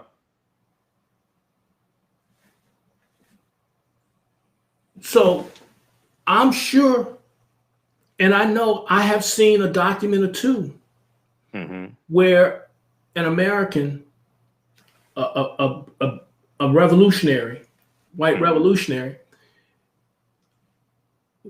may have been concerned about his slave, because they talked about the case in Britain where slavery was ended if someone free, well, I forget the case right now, someone was free, landed on British soil, they would be free. Okay, that case brought a little conversation up, but it was not a great conversation. It was not a huge conversation that took place on this side of the water. In fact, when you look at all of these books that make reference to the Somerset case, when you look at all the books that make reference to the Somerset case, all they show you is a couple of documents. They don't have a world of evidence on this side of the water, period. Okay? You don't even have a discourse among loyalists, okay, about what would happen to their slaves. You know, loyalists had slaves too. But you don't hear discourse among them about it. When you talk about the loyalists, you're talking about the Say it again. Against the American Revolution, the people who were for the king. Yeah, right, for the king. Right. So you don't see a big concern among anybody about slavery being at stake in this war. Okay. And some of the evidence, like they point to Lord Dunsmore, who passes a decree that says, all the slaves that run into the British lines. Let's just talk about that 1 second. Right. There's already a war. That's part of the evidence that they use to say the cause of the war was slavery. They use evidence from the war to talk about the cause of the war. Okay? Who does that? Right. All right. And so, but even when Dunsmore lets go this proclamation, there was already armies in South Carolina. South Carolina and Virginia already had an army ready to fight and having skirmishes with the British. So it didn't cause anything. And so then, but hey, I've been around long enough to know that I make a general statement about causation, and then, like your boy Barry Sanders, I put that leg out there and then I take that leg back, right? Right. And then I keep on running, and then I put that leg back out there like I do it all over again to you. So basically, they keep moving down the field, dodging, dipping and dodging, when anybody who does serious history knows slavery was not a major cause or even a minor cause worth talking about. You can throw everything into the pot. Well, when you say major or minor cause, you're talking about towards the American Revolution. Yeah. Cause of the American Revolution. Of American Revolution. Look, you can throw everything. I mean, I can even throw in there that some people just didn't like the king. Okay. I could throw that into the pot. All right. I could throw in there the fact that some people didn't like the governor. Some people fought because they didn't like the governor. Okay. Right. Of their colony. I mean, so this gets at the level of trivia when people start arguing along these lines. But why are they so invested in this? They keep doing this because they know the legitimacy has been struck. But by the way, this is not the only error. And like I said, the biggest error is that they reduce Black people's history to questions of slavery and oppression, okay? As if we done nothing here for ourselves. That's the biggest error to me. Then they got the 13th in there. Anytime you see Brian Stevenson's in one of these projects, his contribution is 13therism every time. Okay, so that's in that narrative. Okay, so the way they've structured this whole thing is that everything is about a grievance against America. And by the way, when is the last time have you seen Black intellectuals think that contributionism is a valid thing for Black intellectuals to do? In other words, we all have been poking fun at the contributionist history that used to be written prior to the 1960s, okay? Contributionist history. We were there. Peter, my boy Carter Woodson was a contributionist quite often, right? He would say, "Oh, we were there. We were there at the when they." Oh, we were involved in all aspects of history. We were the first ones shot in the American Revolution. We were there. We were there. We were there. Ain't nothing happened in America that we didn't make. We love our country. See, this is what's really interesting about this project. The 1619 project. It sounds militant, but this is basically a complaint about the shortcomings of American exceptionalism. It is not a critique of American exceptionalism per se. It doesn't strike at the heart of American exceptionalism. Okay? It's saying that it's taking the American Constitution and basically with a tear in the eye saying, look what you've done to me, and you haven't fully accepted me, and we're going to show you everything about your life is me. Okay? This is about marginalization to the nth degree by people who can't be accepted enough in the American narrative. Okay? Right. They want acceptance in the American narrative more than they want a story that affirms their own history. Okay? So the 1619 project is why I call it the neo-integrationist project. Okay? I can't be accepted enough into the mainstream. Right. Nothing without me. This country's nothing without me. This country was founded in 1619. Like there wasn't even a founding in 1607. Right. Okay. Right. Right. And and what part of this ain't you gonna claim? Mm-hmm. Okay. Now, you've heard me say it. I consider myself a liberal American nationalist, but I don't drink no Kool-Aid. Mm-hmm. Okay. And these people are effectively simply saying, I've had the Kool-Aid and I'm disillusioned, and I want you to now accept me fully. Okay. And I'll be happy. And particularly if you give me some reparations. Because now the neo-integrationists and the so-called black nationalists agree on one thing, is that we can't even live till tomorrow if we don't get reparations. Now, I'm for reparations, but I just don't think in the heyday of white supremacy, because this is this is a resurgence of white supremacy, I don't think you're getting reparations in the resurgence of white supremacy. I think your oppressors are back to trying to oppress you. Well, you don't have 60 votes in the Senate. You don't have to pass any reparations bill. The votes don't exist, and Quasi is kept. You don't have 218 in the House of Representatives. Look, you don't have the votes to get the police off our butts. Mm-hmm.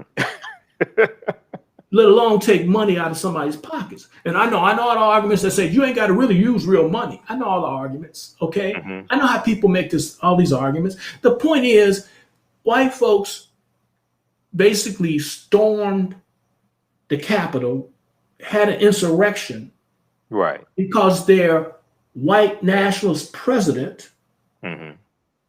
got defeated mm-hmm. because of Negro and colored votes, right? Okay, and so these folks don't want to accept an election result, right?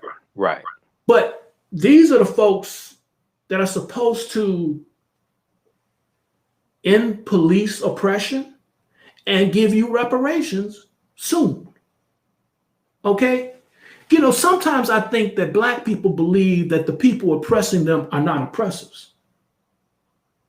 I think they think that white people are more moral than what they suggest they are. Because if you think that you're going to get reparations without a gun in your hand mm-hmm. from the people who are trying their best to disenfranchise you, you must know their heart better than they know their hearts. Mm-hmm. Or you're going to pick up rifles and go get the money. Mm-hmm. See, this is where, and the reason I'm bringing this up is what all of this bad history has in common: an attempt to justify reparations. Okay, that and it unites black people across a lot of lines in this day and age, that they think that the white people who oppress them are much more moral than they let on. Right. Right. I don't understand it. Exactly. Because I know some of these arguments are not really for our consumption. Okay. Because at bottom, do you really want your kid to just think that you are a bag of pathologies again? Mm-hmm. Is this what you want your kids to think about themselves? I don't get it, except for to say that they really think that in a movement that's going to undo the status quo on some key issues by parading the pathologies and making historical cases up if they have to justify. Right. Give people your website again, DarylMichaelScott.com. Okay. Mm-hmm. So with the 1619 project, you from your perspective as a historian, you don't think it could be salvaged or correct the inaccuracies in it? Is it something that our people should read? What do you think we should do? Well, I mean, first of all, once again, we're trying to get our history from the New York Times. Okay. Right. And yet you think this country is the worst place on earth, and you think at the same time the New York Times is where we should get our history? Mm-hmm. Again, I'm the person who doesn't think it's the worst place in the world. I'm the person who believes that there's a hope for the future. Okay. Right. I'm that guy. But are we supposed to be so? Are you the same people who think that this is racist to the core? Think the New York Times is where we should get our history? What are some good sources for African Americans to go to get their history? Well, what do you recommend? A few books that we should read to give us a foundation. Let's say this. This is a golden age of Black history. Now, what do I mean by that? Whoa, when I was a kid in the 60s, there were books, and you can kind of have your whole Black history library. Okay? Look, I can't keep up with the literature. Black people are writing, and all kind of people are writing good histories about Black folks here, there, and everywhere, right? And so there's just so many talented, creative people out here, right, that you can do this. Now, I typically don't. I mean, again, I don't want to go to one text or another. All I want to simply say is be part of a process in which you read about your past, okay, in which you read and debate what you read as opposed to debate the debaters, right? In other words, you get to the point when it all becomes like it's not oral tradition, it's just Youtubian, and to borrow one from Umar, right? He the notion of Youtubian players, right? And so we're at a point now that we're just taking in our history by celebrity. And I'm saying, go out and read the scholars. And there's no end to good history out here. There's no end to histories with footnotes where you can, read these histories. I mean, you can go back to Vincent Harding and go forward to the sisters who are writing about Black women and from American history from the eyes of Black women. They're just all kind of beautiful things that are being written. Okay. I mean, there's no dearth of anything. There's no excuse for anybody.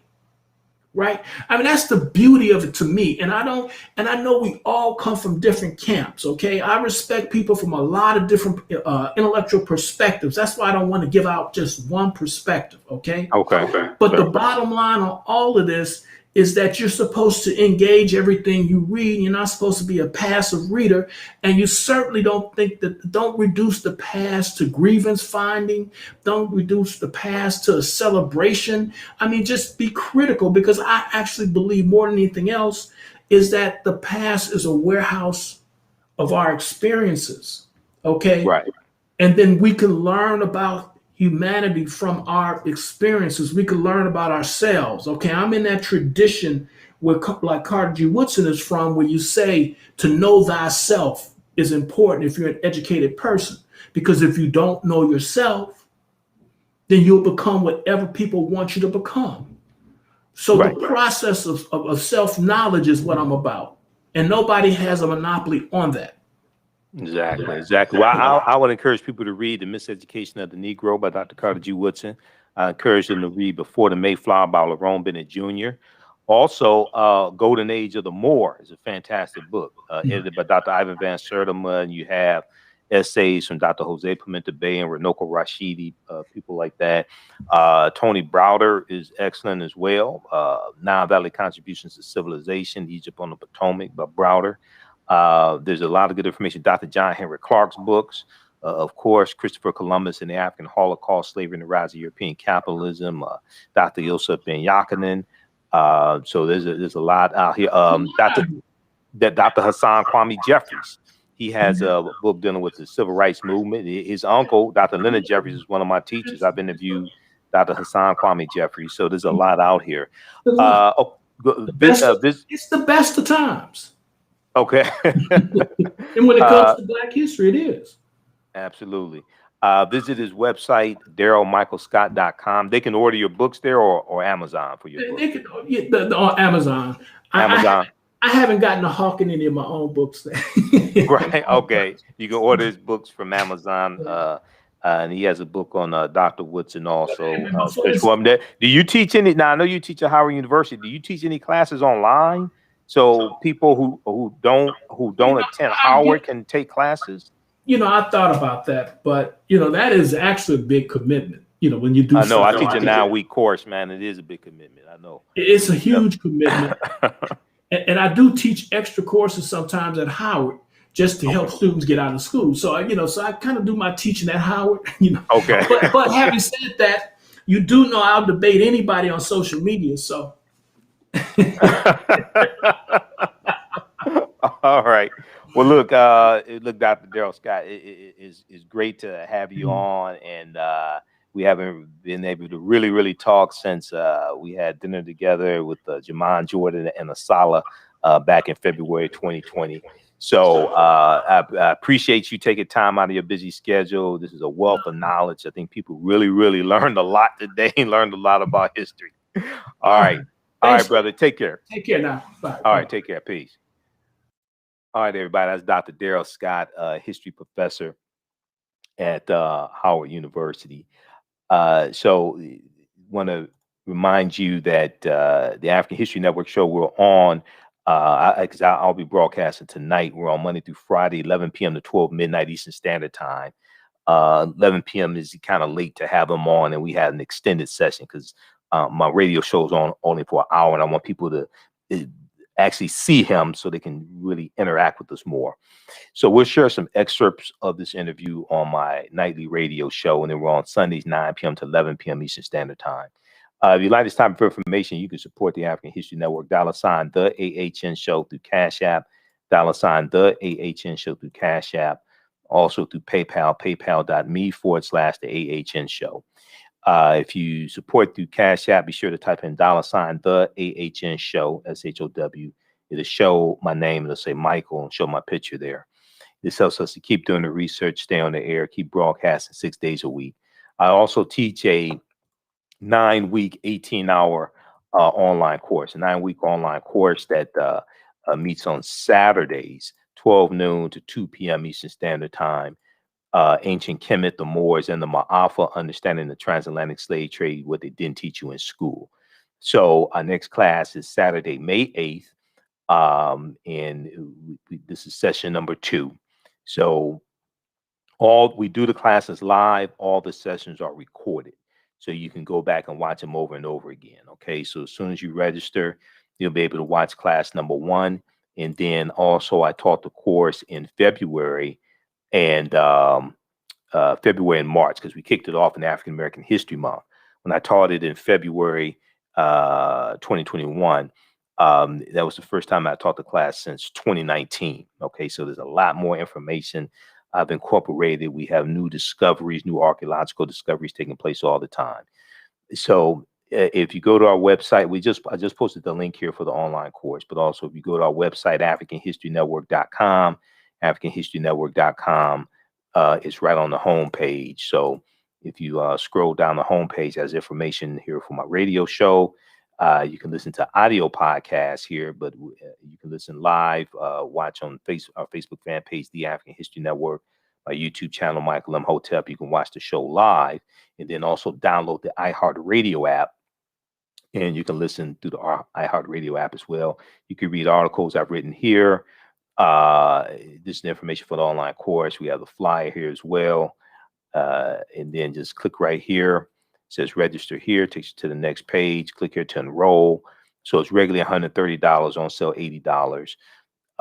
We do the classes live. You can ask questions in class also with the text chat. You can ask questions in class, but all the sessions are recorded as well. Okay, all the sessions are recorded, and you can watch from around the world. Okay, and you still have access to the class even after the whole course is over with. You'll still have access to the course content. So that's Ancient Kemet, the Moors, and the Ma'afa, understanding the transatlantic slave trade, what they didn't teach you in school. We deal with thousands of years of history, and we deal with what led up to the transatlantic slave trade taking place. So when we talk about the transatlantic slave trade, we can't start in 1441 with the Portuguese going into Mauritania. We can't start in 1619 in Virginia. We have to deal with thousands of years of history. We deal with ancient Egypt, ancient Kemet. We deal with Nubia, Ta-Nehisi. And then also we deal with the ancient African presence in the Americas. This is one of the books I use in the class. From Dr. David Imhotep is the author. The First Americans Were Africans, Documented Evidence.